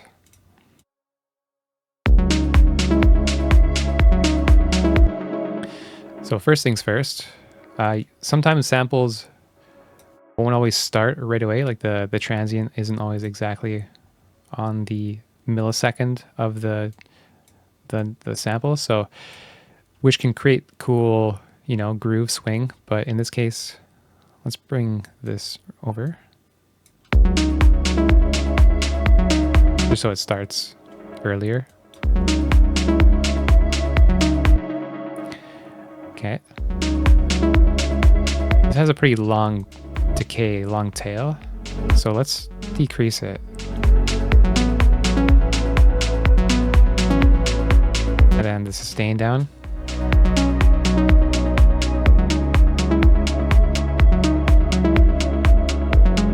Much more tight. Nice tight hat. Maybe we'll increase the attack a bit just to soften it a bit.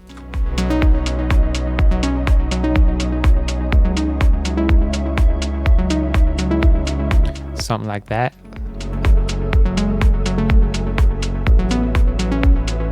All right. So another thing to consider when you're making your drums is also the tone of the sounds. That's important too to think about.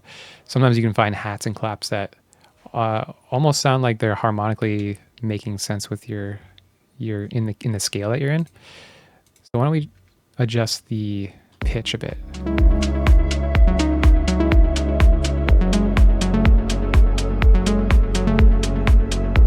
If I'm adding +2 semitones to this hat compared to 0, let's listen to it back and forth, and you can tell me how it just sounds like it's sitting nicer in the melodic hemisphere.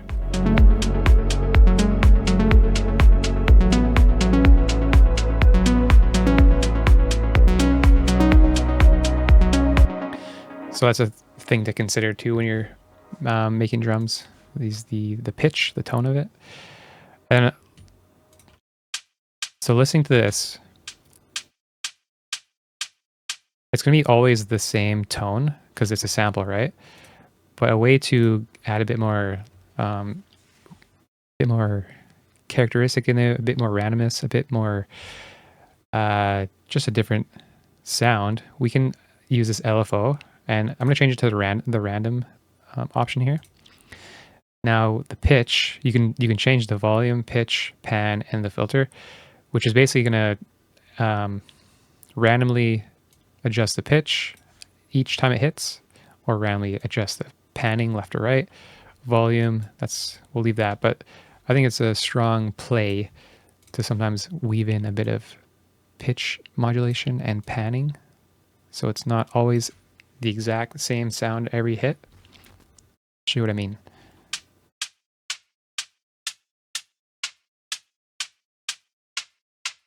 So here how the pitch is changing every time, but we want it a bit more subtle. It doesn't need to be that crazy.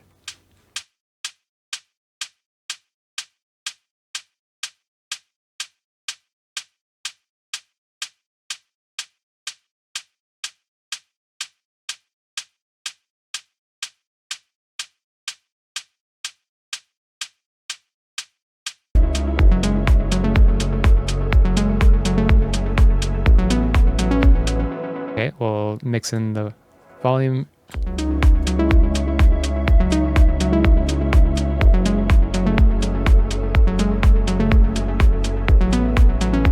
Listening to the clap and the kick.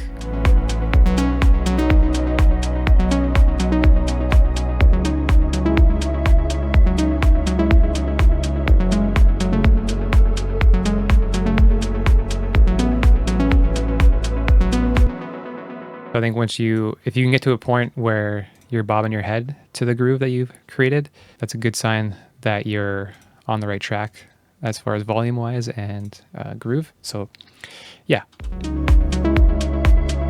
this makes me bob my head. So we're doing something right. Another thing to consider is the velocities. If we're thinking in terms of adding more dynamics to our drums, so we can change the velocity so they're not always hitting at the exact same weight. Because a real drummer isn't always hitting the hat at the same velocity. So how about every second hat we'll bring it down just a bit. Oh yeah, so holding Alt allows you to see the velocity numbers. So at 92, holding Alt left click, you can drag the velocity. Also, you can just drag one of these down here. So drag these.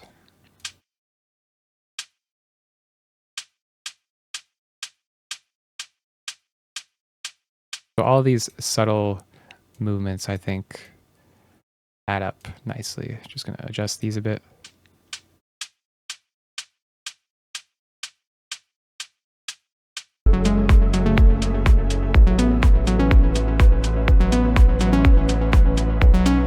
All right, now let's layer this with a hat layer. So we'll create a new audio track, Control T. Call this one hat loop. Now our hat loop is right here.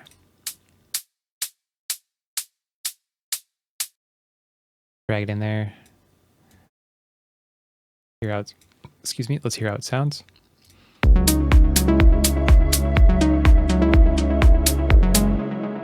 So combining, this one's a bit darker, brighter. Combining them both, we'll turn the volume down a lot.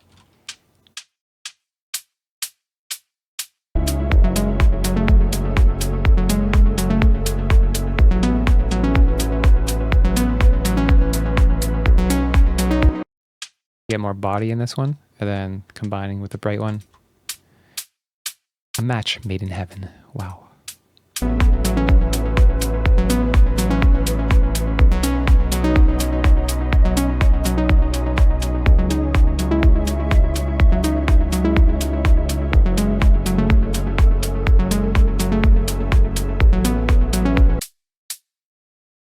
So there's a bit of tail in this sample.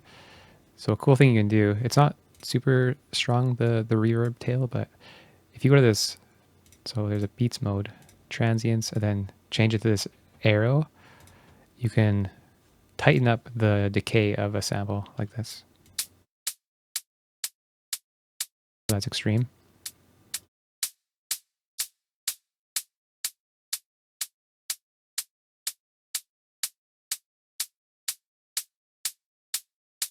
We'll do that, 55.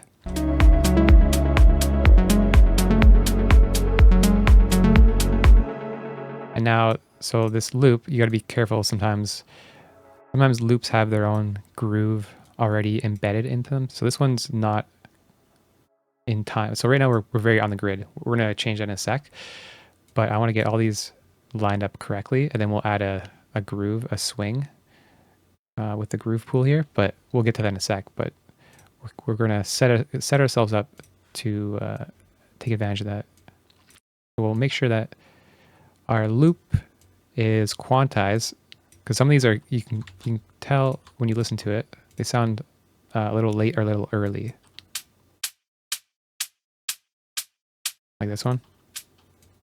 You can see on the audio how it's late. Which, I mean, you know, some people wouldn't mind that, but in this case we're gonna tighten it up a bit. So let's quantize this loop here. So Shift Tab to get in there, and then I'm hitting Control A to select them all. Right click, quantize. Now they should be lined up correctly.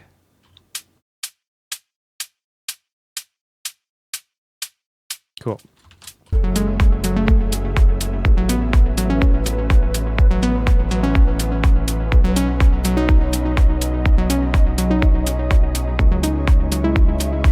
That'll work for now. Let's move on to some top loops and stuff. Cool. So we have our dynamic trio of house music, the hat, the clap, and the kick going. Boots and cats. Now to add energy and a bit more groove, we can start thinking about in between these hits. So like 16ths. And those are usually covered by tambourines, shakers, closed hi-hats, doing like a 16th note or a 16th rhythm. So why don't we do a few shaker layers here? So up first, we'll do a audio track, Control T, and we'll grab this loop here, drop it in there. And so it's at 112 BPM natively. We're at 124. A cool technique that I like using when having samples that are either lower or higher BPM than our project is using this beats mode to repitch, and you'll get a different sound. So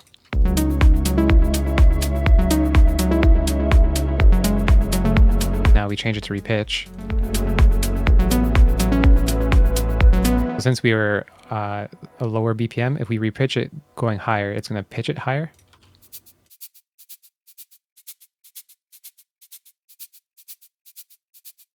In this case, I think this higher pitch sits nicer in the mix.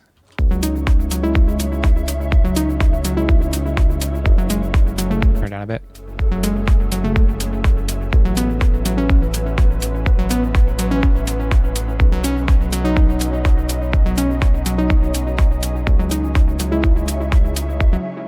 notes in there. Nice. Let's add another loop here. Control T. We'll call this one shaker 1. And if you press tab, you can go to the next track, shaker 2. And we're going to use, yeah.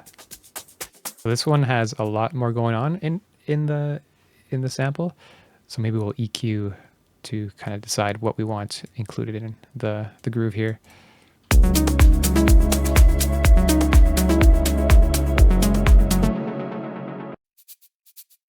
We have some higher frequencies with this shaker loop. Maybe we'll tame this loop so it's a bit more mid-heavy, so we can drag down the... Get rid of this stuff.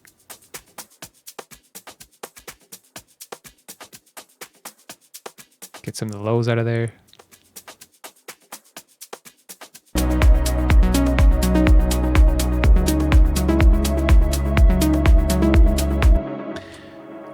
Want to see, maybe we'll quantize this. Yeah, let's quantize it, and this will be a good time to maybe introduce the groove, the Ableton swing. Okay, so selecting it all, Control A, quantize.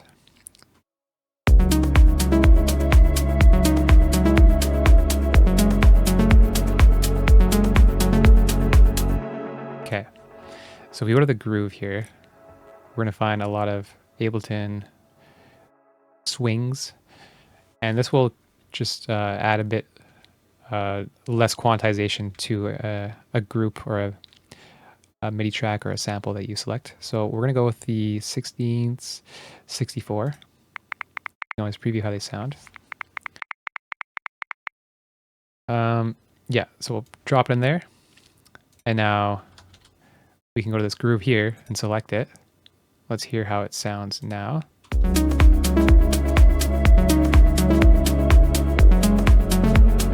A little disjointed. What this timing does is it kind of acts as the dry wet. So this is 100% wet. We can bring it down to like maybe 20%, so it's not fully activating this groove as much. 100%.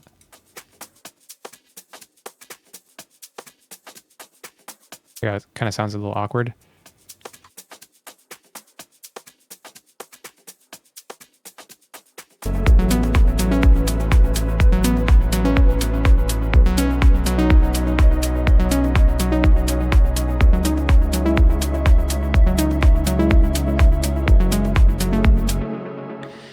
Now, it's usually a good idea, once you find a groove that you like, it's usually a good idea to add it to almost every element that has some sort of rhythm to it. So not the pads, but our lead MIDI here, our MIDI, we could add this 20% groove. So let's do that. I'm selecting both MIDI clips, shift, click, shift, tab. Now we can apply the groove to our MIDI. And oops, get back there. If you look at this MIDI now, and then if we apply it with this arrow here, you're going to commit the groove to the MIDI, and you'll see it move a bit. So it lengthened, it moved this one off the grid a bit. So this one was here, but it pushed it back a bit. So this is using groove is like an easy kind of all-encompassing global way of adding a bit more swing, more groove to your tracks. You don't always have to use it. You can program it yourself if you want, or play in the notes and just capture your own natural groove that way. But this is just another way to accomplish that. So let's Control Z. You know, it goes back to that, but it's still using the groove until you go none. So that will make sure the groove's not activated, but we want the groove to be consistent with all our elements going on. And then certain loops won't work with the groove. So like this shaker, for example, I think it sounds great.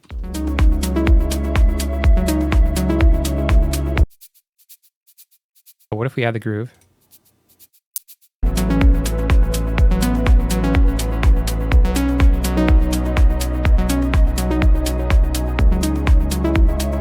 think it works better in this case without the groove. So that's also something to keep your ears tuned to, is like you don't just globally add it to everything, because then that might mess existing grooves up that we're working already.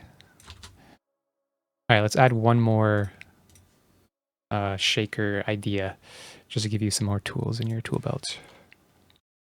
Tools in your tool belt. Shaker 3. This was a MIDI track, sorry. So we have 2 audio tracks. This one's gonna be a MIDI track. And we're going back to the samples here. And then we're gonna use this guy, the sample. And we're gonna drop it into here. And then we're gonna do another 2-bar loop, Control-Shift-M. And these are 16ths, so let's make sure that we're on the 16th right there. And 16th note there, Control-D, D, D. Highlight 4 of them. Boom, boom.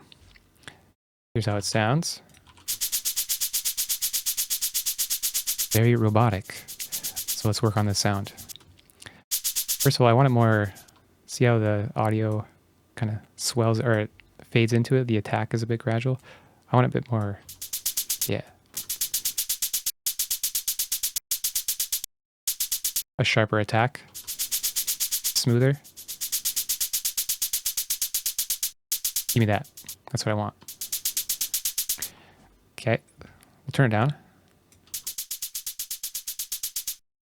Apply the groove to it. Oh, it's already applied. So going forward, every time you create a new MIDI track, it's going to apply the groove automatically for you. So just be mindful of that. And you can see again an example. If you commit the groove, yeah, they're not perfectly on the grid anymore. Cool.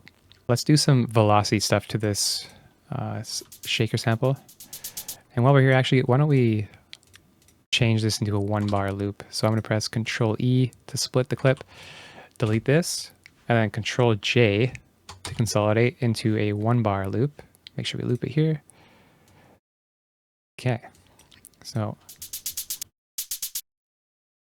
a shaker, is usually like, or it has a bit more up and down motion. So if we can emulate that with the velocities,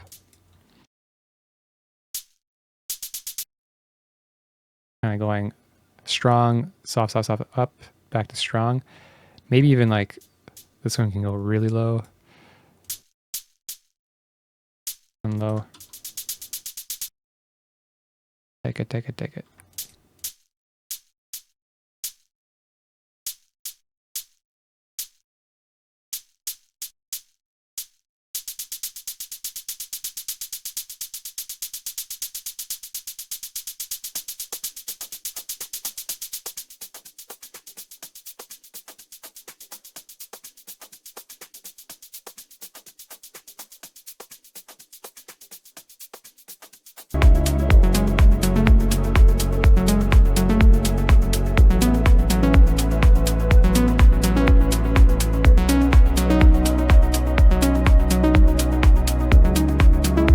Okay.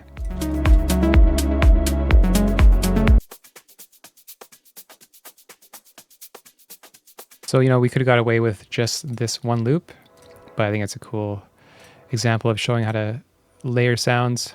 Let's do one more thing on this final shaker sample here. Do a vocoder. So Control F, vocoder, audio effect.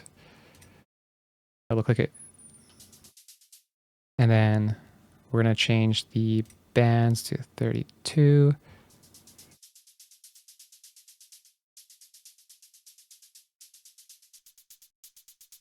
Let's turn it up to give you an example of what it's doing.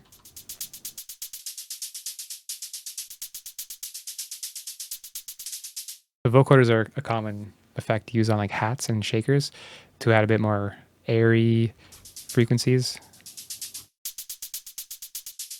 under this noise carrier. How about we mix it in?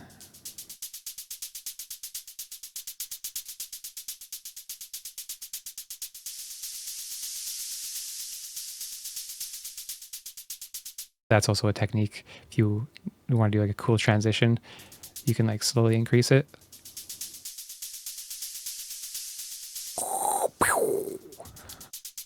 Okay.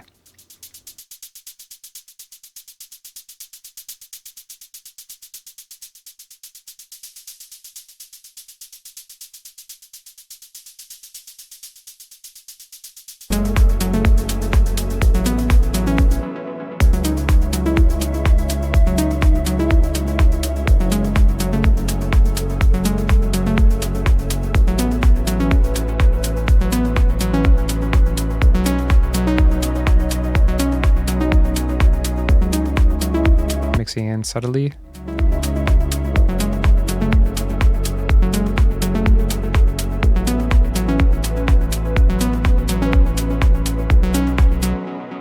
Cool. While we're here, let's group our drum so far. Holding shift, left click, control G, right click, or control R. Drums.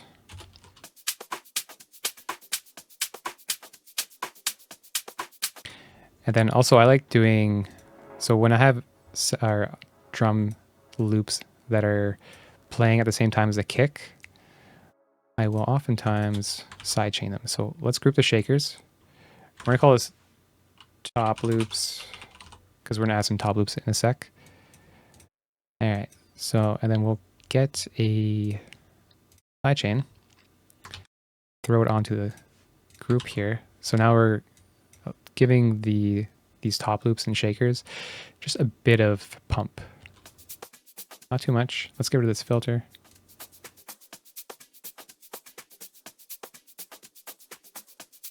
A bit of pump with the kick.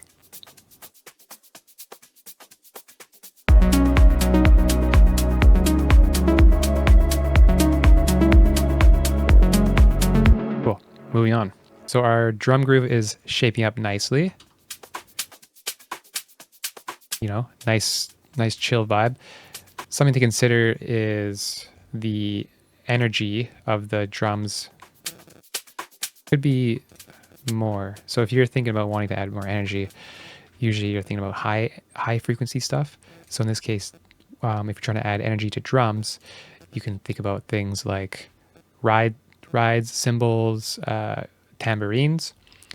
So that's what we're going to do. We're going to add a tambourine loop. But just to show you an example of frequency wise,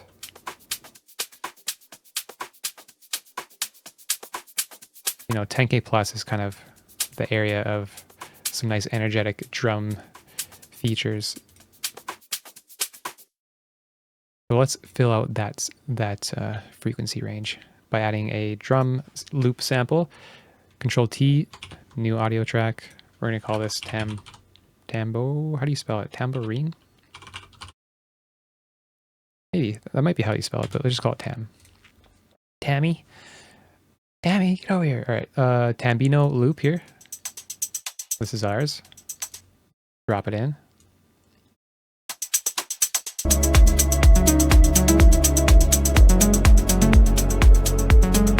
Let's apply the groove. Nice, bit better. How about we shorten it again like we did before, like other samples?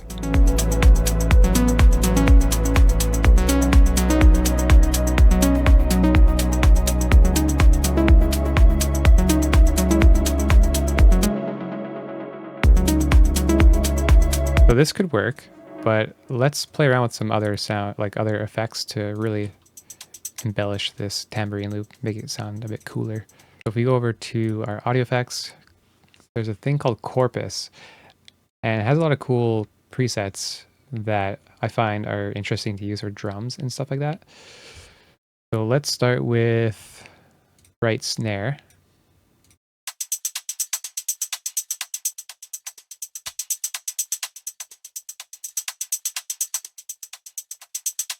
Big difference, right?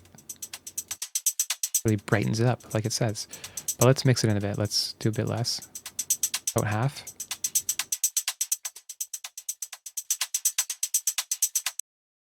Let's add another one. Let's do the loop phase. Now we're getting kick in some grittiness to it.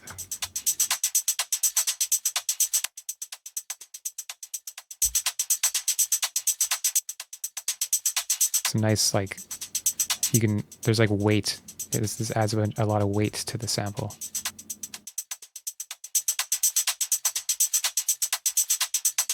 Cool. Let's do EQ. Maybe we can get rid of this low stuff. And I want to get more this bright stuff.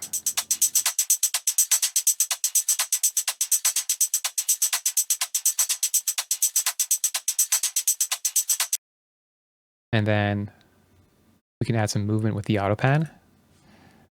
So it's going to go left and right in your stereo field.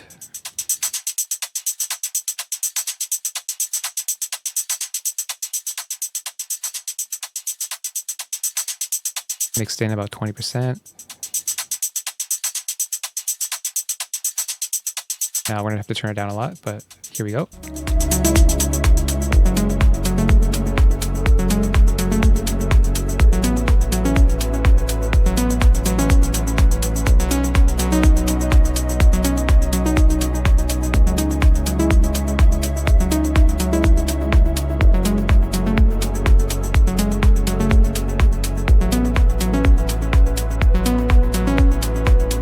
Hear how it just fills out that, 9-10K plus range.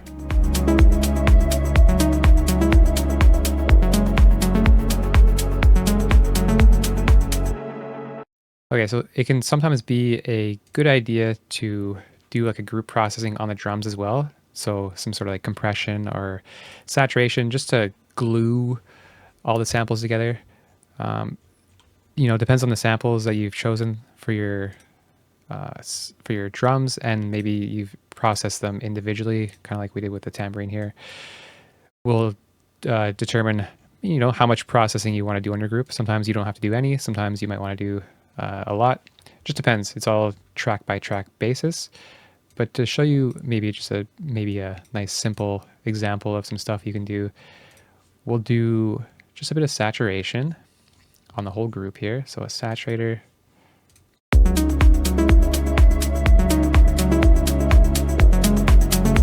That's too much.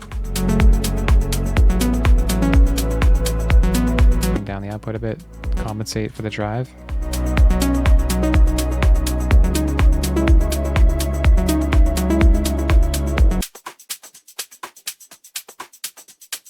Subtle, but it works. Now how about we do a bit of compression?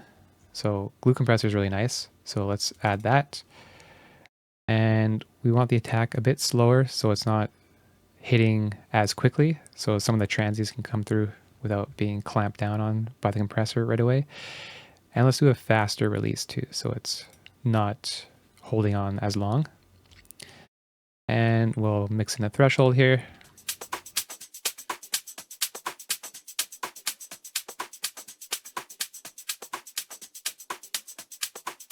So we lose volume when we add this compression.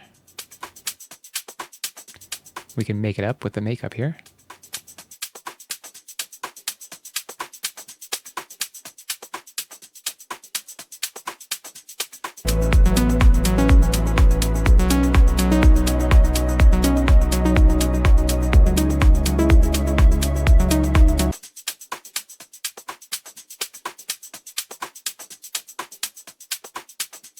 So the compression is bringing the quieter drum elements closer to the same volume range as the ones that are on top. So it's kind of squishing the dynamics a bit.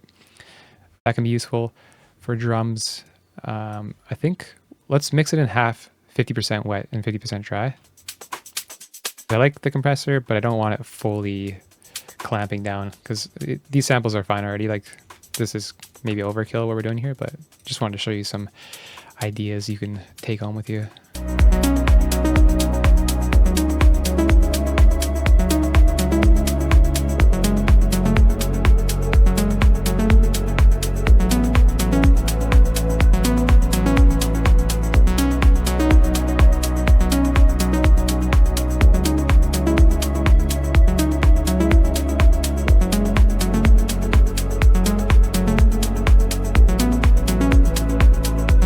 Nice.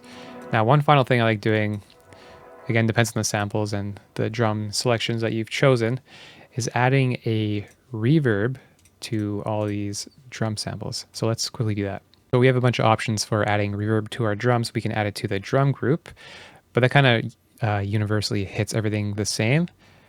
And then we could add individual reverbs to each individual track. That can be kind of overkill. And that's where return channels come into play. So let's use this reverb channel, this return channel, and we can mix in each element individually, give it the amount of reverb that we think it needs, and then we'll have a nice drum group pop in, ready to go. So we're going to use a different reverb than this stock reverb. Let's delete it. And while we're here, Control R, we'll call this drum verb. And then we're going to go to our audio effects. And if we're thinking about adding reverb to our drums, I think the purpose of it is to create a make it sound like the drums, each drum sample and loop are in the same room. So if we're thinking about rooms, let's use a room reverb. Something like this, a tile room. And then so make sure that the dry was 100% for return channels. Boom, 100%, good to go. And we'll probably want to lower the decay, but we'll decide in a sec. So let's start with our clap, and then you can mix it in with this mixer knob right here. So soloing the clap. So that's how the reverb is going to sound. So let's turn down the decay. I want a shorter reverb.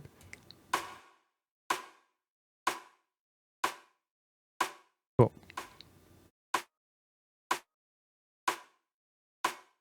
So now, how much reverb is, again, down to taste and whatever you're going with the track. So if we hear this in context.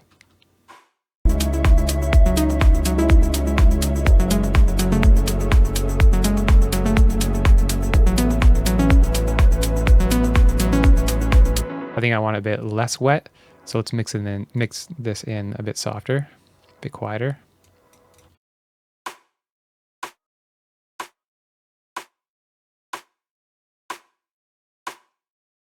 Sometimes a good rule of thumb, maybe, not a hard fast rule, but slowly bring it in, and then once you start hearing it, that's maybe just go a bit above that, and that's sometimes a good indication of when you've added enough reverb. But again, like I said, these are all taste things.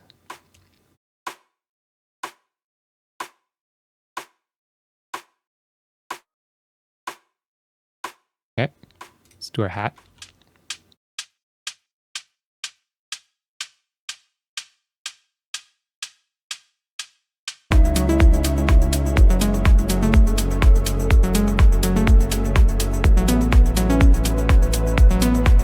Too much on the hat.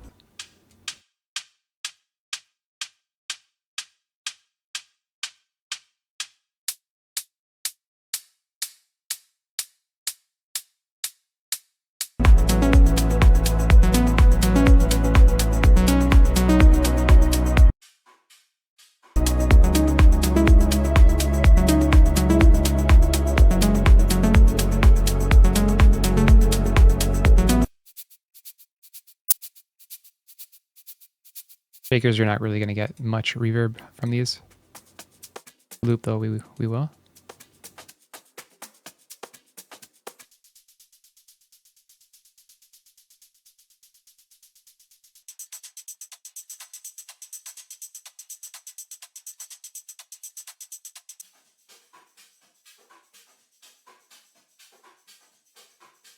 And then another way that I find helps, tell you that maybe you got enough reverb on each element is when you solo the return track, and you can hear each element grooving nicely, much like it would groove as the group by itself. Like you hear these, they all have their own space, volume-wise. Does the return channel also achieve that effect?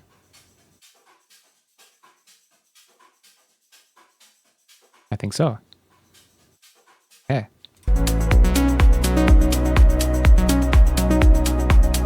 before and after with the processing and the reverb.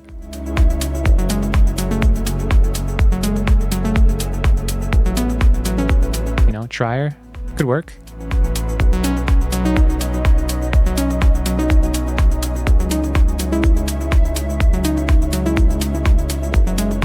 So subtle things, but they all add up. Okay, let's move on. So we've built out the main meat and potatoes of the track, so that's wonderful. In the Sultan and Shepherd track, they have a bit of a vocal sample and other effects that we're about to add. This is like the final 10%, the extra spice on the track, just to really add that professional, polished touch. So that vocal sample we'll work on right now. So let's do Control T, create a audio track, go to our samples under the melodic folder, and this guy is what we'll be using. So even if you don't plan on using, you know, vocals like a verse, chorus, hook type thing in your track, I think it can be beneficial to consider adding some sort of vocal atmosphere, vocal chops, a vocal one shot, something like this. I think it helps. I mean, personally, I don't care too much if a track doesn't have vocals, but there are normies out there that are like, hey, this song is just instrumentals. What's going on here? I don't appreciate this. Moving on, anyways. So I think it can be a good idea to add some resemblance of a vocal, of a human voice in your track, if you want to. You don't have to. Plenty of great songs out there without any vocal human interaction. Okay, so this is the idea. So in the Sultan and Shepherd track, every 8-bar phrase, it went boop boop boo, like that, but better. So how do we make this better? We can start by figuring out the timing of it, how this is going to end. Yeah, maybe like that. Let's change it to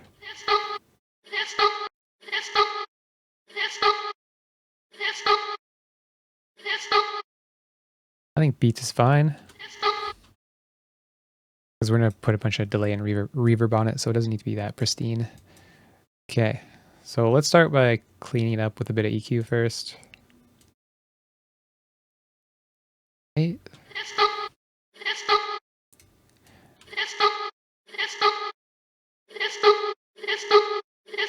I want to tame that a bit.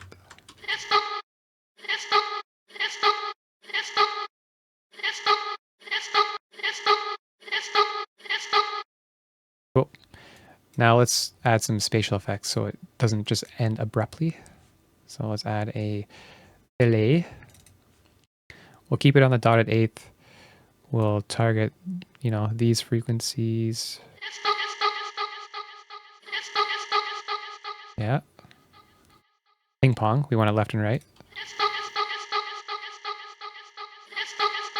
Bring down the feedback, try wet a bit.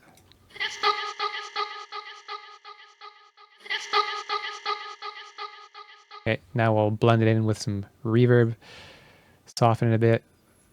When it comes to vocals, I think using hall reverbs are nice. So we got concert hall, dark hall, large hall. Let's do that one. So nice. I want a bit drier. Longer decay.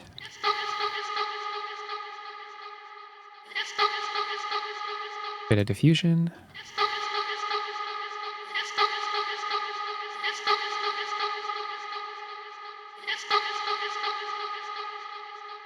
Okay. Now I want to brighten it just a bit with another EQ. We'll put an EQ after that. So I'm holding control while dragging this, and you can drag a new one, copy and paste it over there. You hear that air?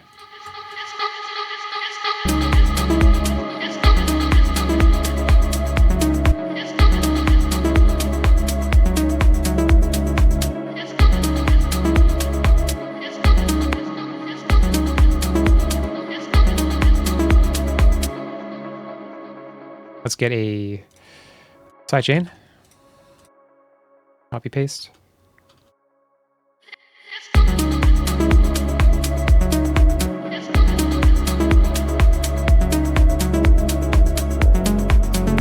Cool. And then in order for it to loop correctly, let's grab this part. So I hit Control E right here. And then I'm just gonna hold Control and drag it right there. Now it's gonna perfect loop. Name this vocal. Vocal. Good enough.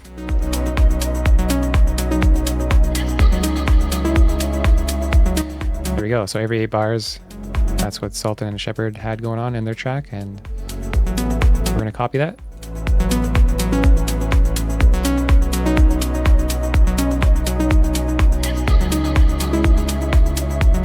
Nice. Layering effects is also an effective, production technique. And in the Sultan and Shepard track, I could hear some other effects happening alongside this vocal sample. So let's emulate that. Grab a sample, and it's going to be called, under the effects folder here, Bird Laser. We'll drop it in here. Hear how it sounds in context so far. 105. We'll leave it warped how it is for now. Very loud. And the pitch kind of sounds off. So let's drop it down.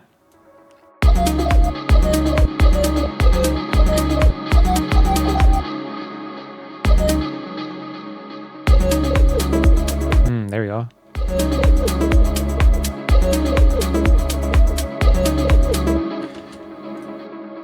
So don't be afraid to use samples, effects, etc. They aren't in the same key, just pitch correct it.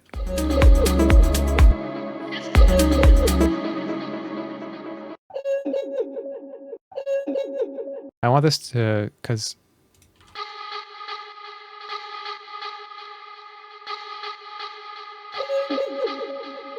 I want the vocal and this laser effect to be in time rhythm-wise. So what we can do is change this to quarter notes, change this arrow, and then we can follow this.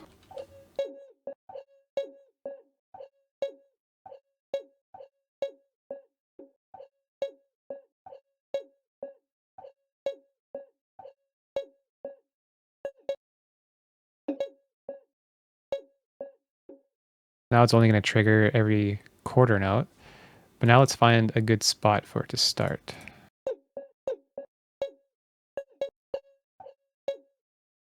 I like how there's like a nice transient right here. So let's Control E, clip that, drag it to the start of the bar there.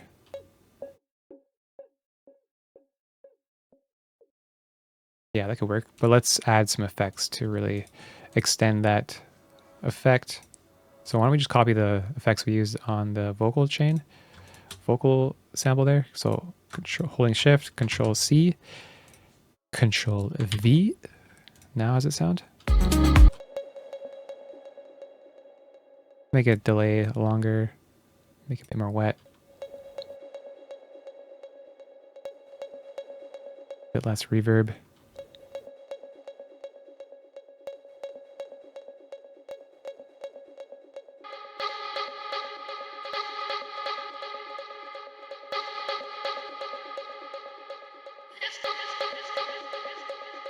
Yeah, see now they're kind of delaying at the same time. Same rhythm, not conflicting too much. That's nice. Sounds cool.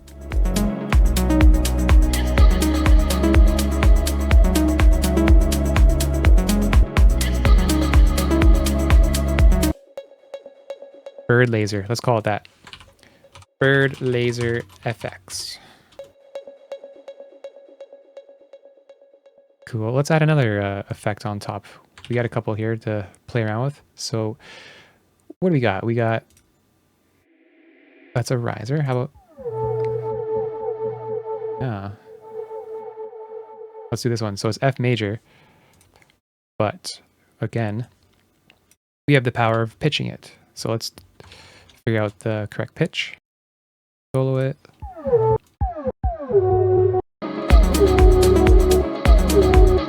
And there's like a pitch bend to it.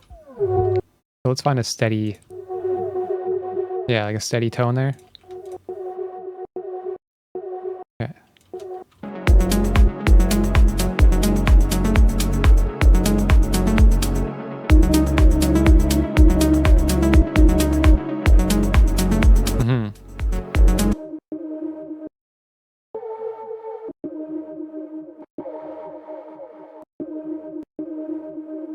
Too complex.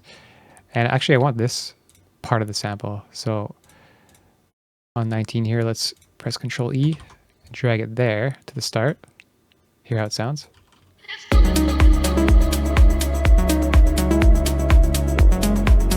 What about right here too? That's kind of cool.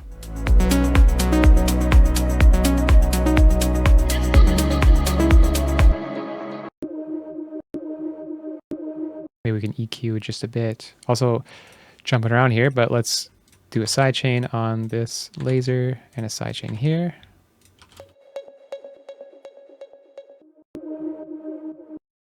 Cool. Going back to the EQ. EQ 8. Before the sidechain. So this. Kind of annoying.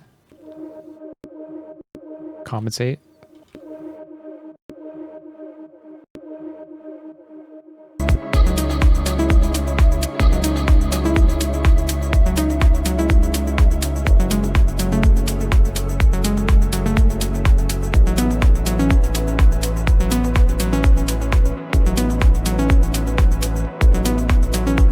It's a subtle thing, but I think it kind of cool, adds a cool harmony.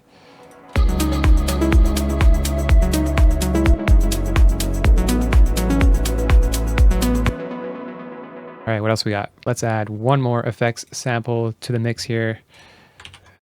Always nice to add a bit of chaos to a song. I think maybe when things are too perfect, it can be a little boring, so adding some chaos is nice. So we're gonna add this guy. And what are we gonna do with it?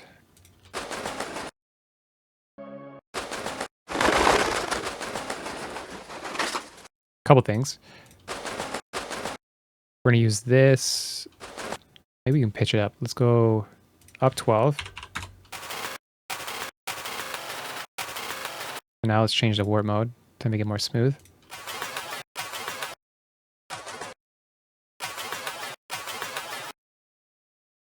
Bear with me. So the idea behind this is going to be adding a bit of, what do you call it? Like air splash to the start of the loop.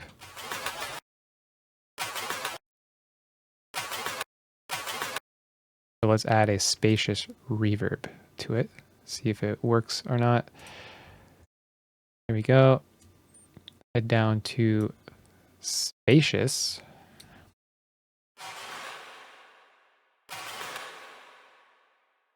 Cut that last part out. Bigger.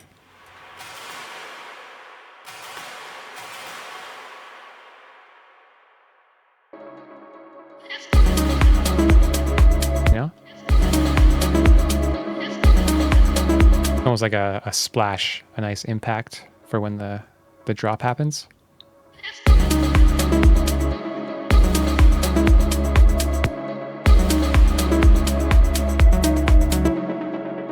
And then this little duder.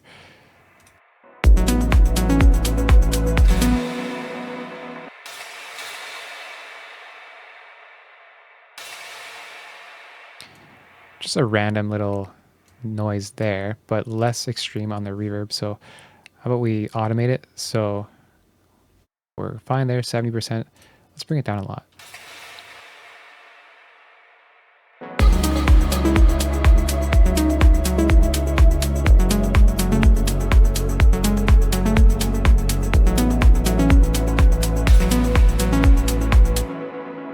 Turn that one down. So, you know, we could, well, let's turn the whole thing down first just to see how it sounds.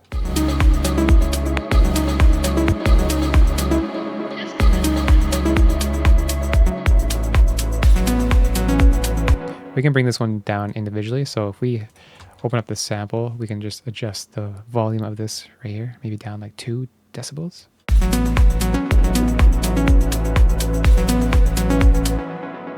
Wider.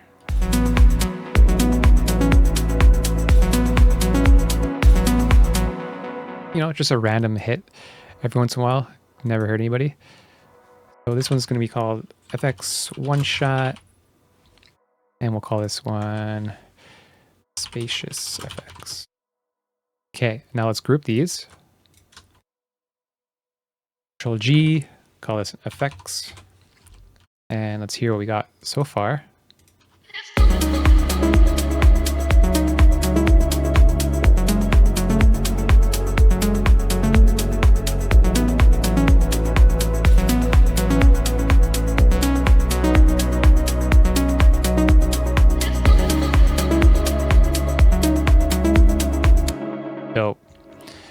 So this could be considered done, but I think one final extra thing we can add is this kind of noise atmosphere effect that kind of creates some spacious ambience in your track that can help. And yeah, let's just get to that. So melodic house, organic house, those types of genres thrive on texture. And I think a great way to add texture, a nice liveliness to your track is adding things like field recording, kind of ambient, real life found sound type things. Vinyl crackle is also a classic, fire crackling. So why don't we quickly do that, add some texture to this loop that we built here, and then we'll call it a day. So let's create a new audio track, and we're gonna grab from our samples folder here, and we'll grab the vinyl first. Listen to that. Wow. So adding these textures is just a great way to fill in maybe a lot of this stereo image, the high frequencies, just add a bit more texture and life and ambience to your track. So this has a lot of low end stuff. Why don't we get rid of it and mix it in nicely with some reverb. Start with some EQ.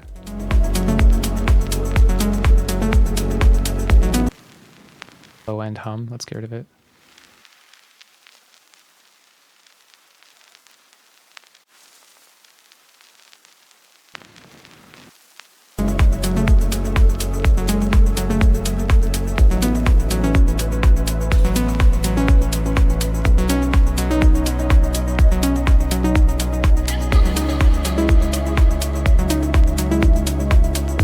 Vinyl crackle.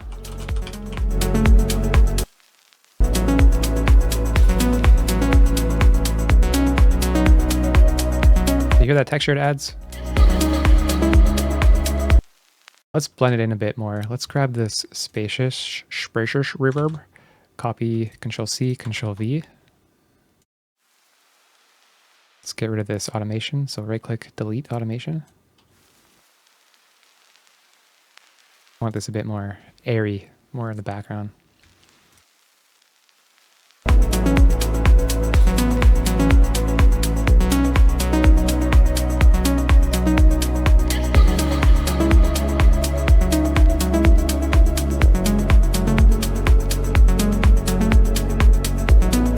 That's cool.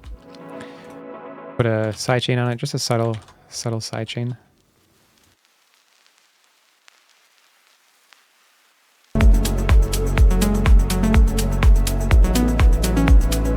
Cool, so that's one method. We can layer it with a field recording. I think field recordings are amazing to use. especially if they're your own. So if you're out and about and you hear a cool sound or some cool ambience, grab your fucking phone, pardon my language, and record it. Or you can grab something called like a Zoom H1N. They're pretty cheap field recorders. That's what I use. It gets really cool audio of the world, man. The world. Big fan of nature. I think most people who produce melodic house and organic house are nature nerds. So it's cool to capture nature in your area and incorporate it into your track. Okay, so we got this field recording. Sounds like this. When I was walking through Pike Place in Seattle. A cool thing to be on the lookout when you're using a field recording or any kind of sample like this is finding like a rhythm or a groove, like a 1 bar, a 2 bar groove, like a natural groove that can sometimes be happening with these samples. So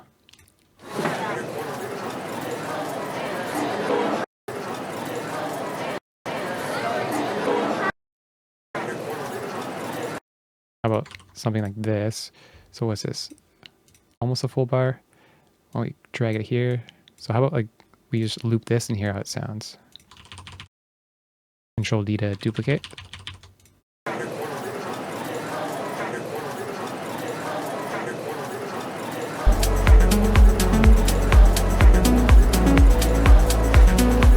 So obviously we're going to EQ it, but that's like a general idea of how you can use a field recording. Find like an interesting, you could create a whole track out of that idea, but we're going to tuck this in the background so it's not so in your face. Let's grab an EQ8. Really just want this high frequency.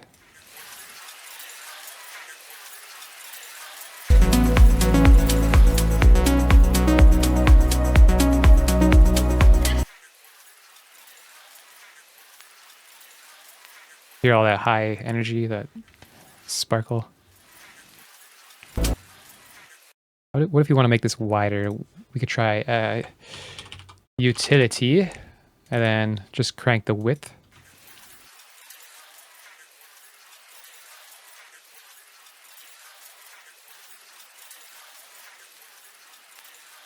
Yeah. Turn down now.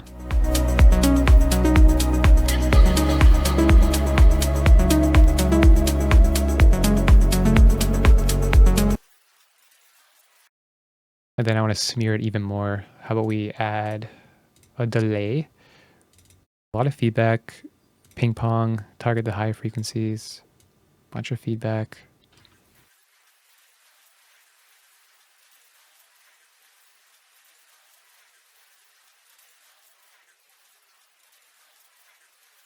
Sidechain. Call this field recording.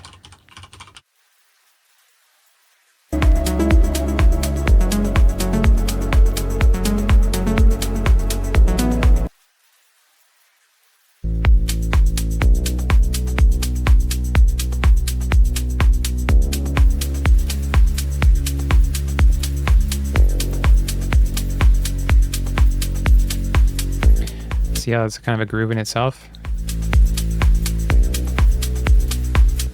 Hey now. You know.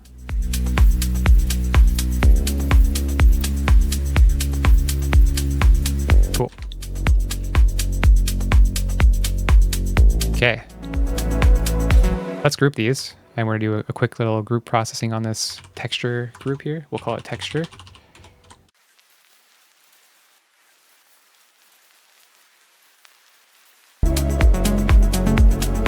Start by EQing some more.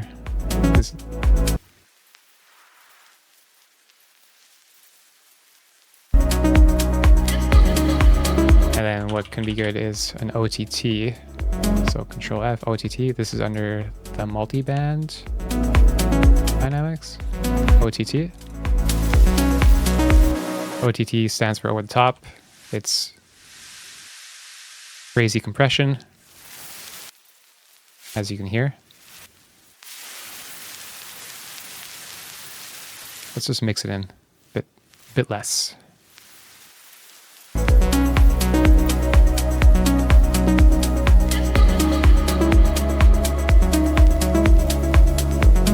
like to EQ after the OTT.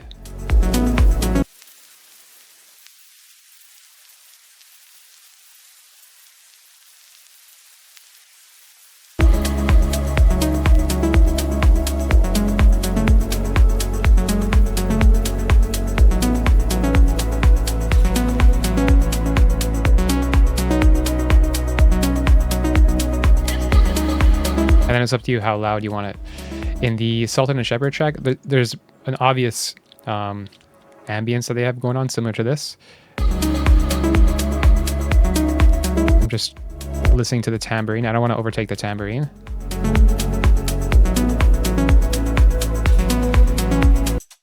Okay.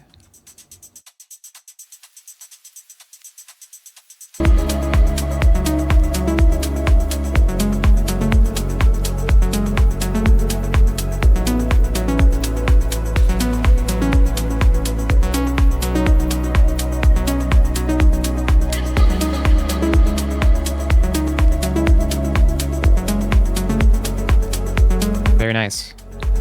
So let's listen to with and without the texture.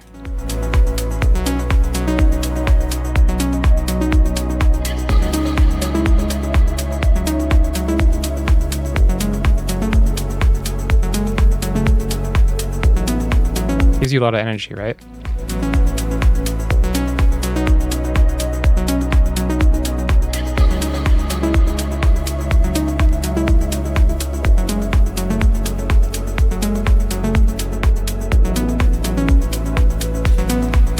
That's the power of a bit of texture.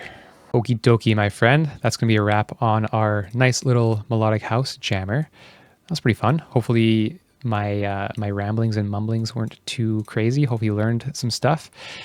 Like I said at the beginning of the video, if you want to continue this track, take it from a loop to a fully arranged journey, then leave a comment. And if enough people are interested, then in the future, I will create a video where we'll walk step by step, creating the arrangement, doing the automation, transitions, tension, release, contrast, energy, mixing, mastering. We'll do all that if enough people are interested. I'm not sure if this teaching style is beneficial. So with enough feedback and encouragement, not that I need encouragement, I'm fine on my own, all right? But I just don't want to waste my or anyone else's time.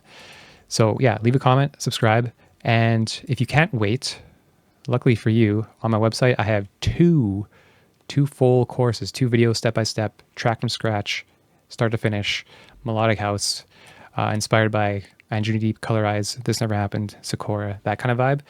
So if you're into that, if you're in, you want to, so if you don't want to wait for, the future videos for this specific track, click the links and have fun creating some other melodic house vibes with the help of yours truly. Okay, I'm going to stop farting around. Thanks for watching. Hopefully this was helpful, and we'll see you around.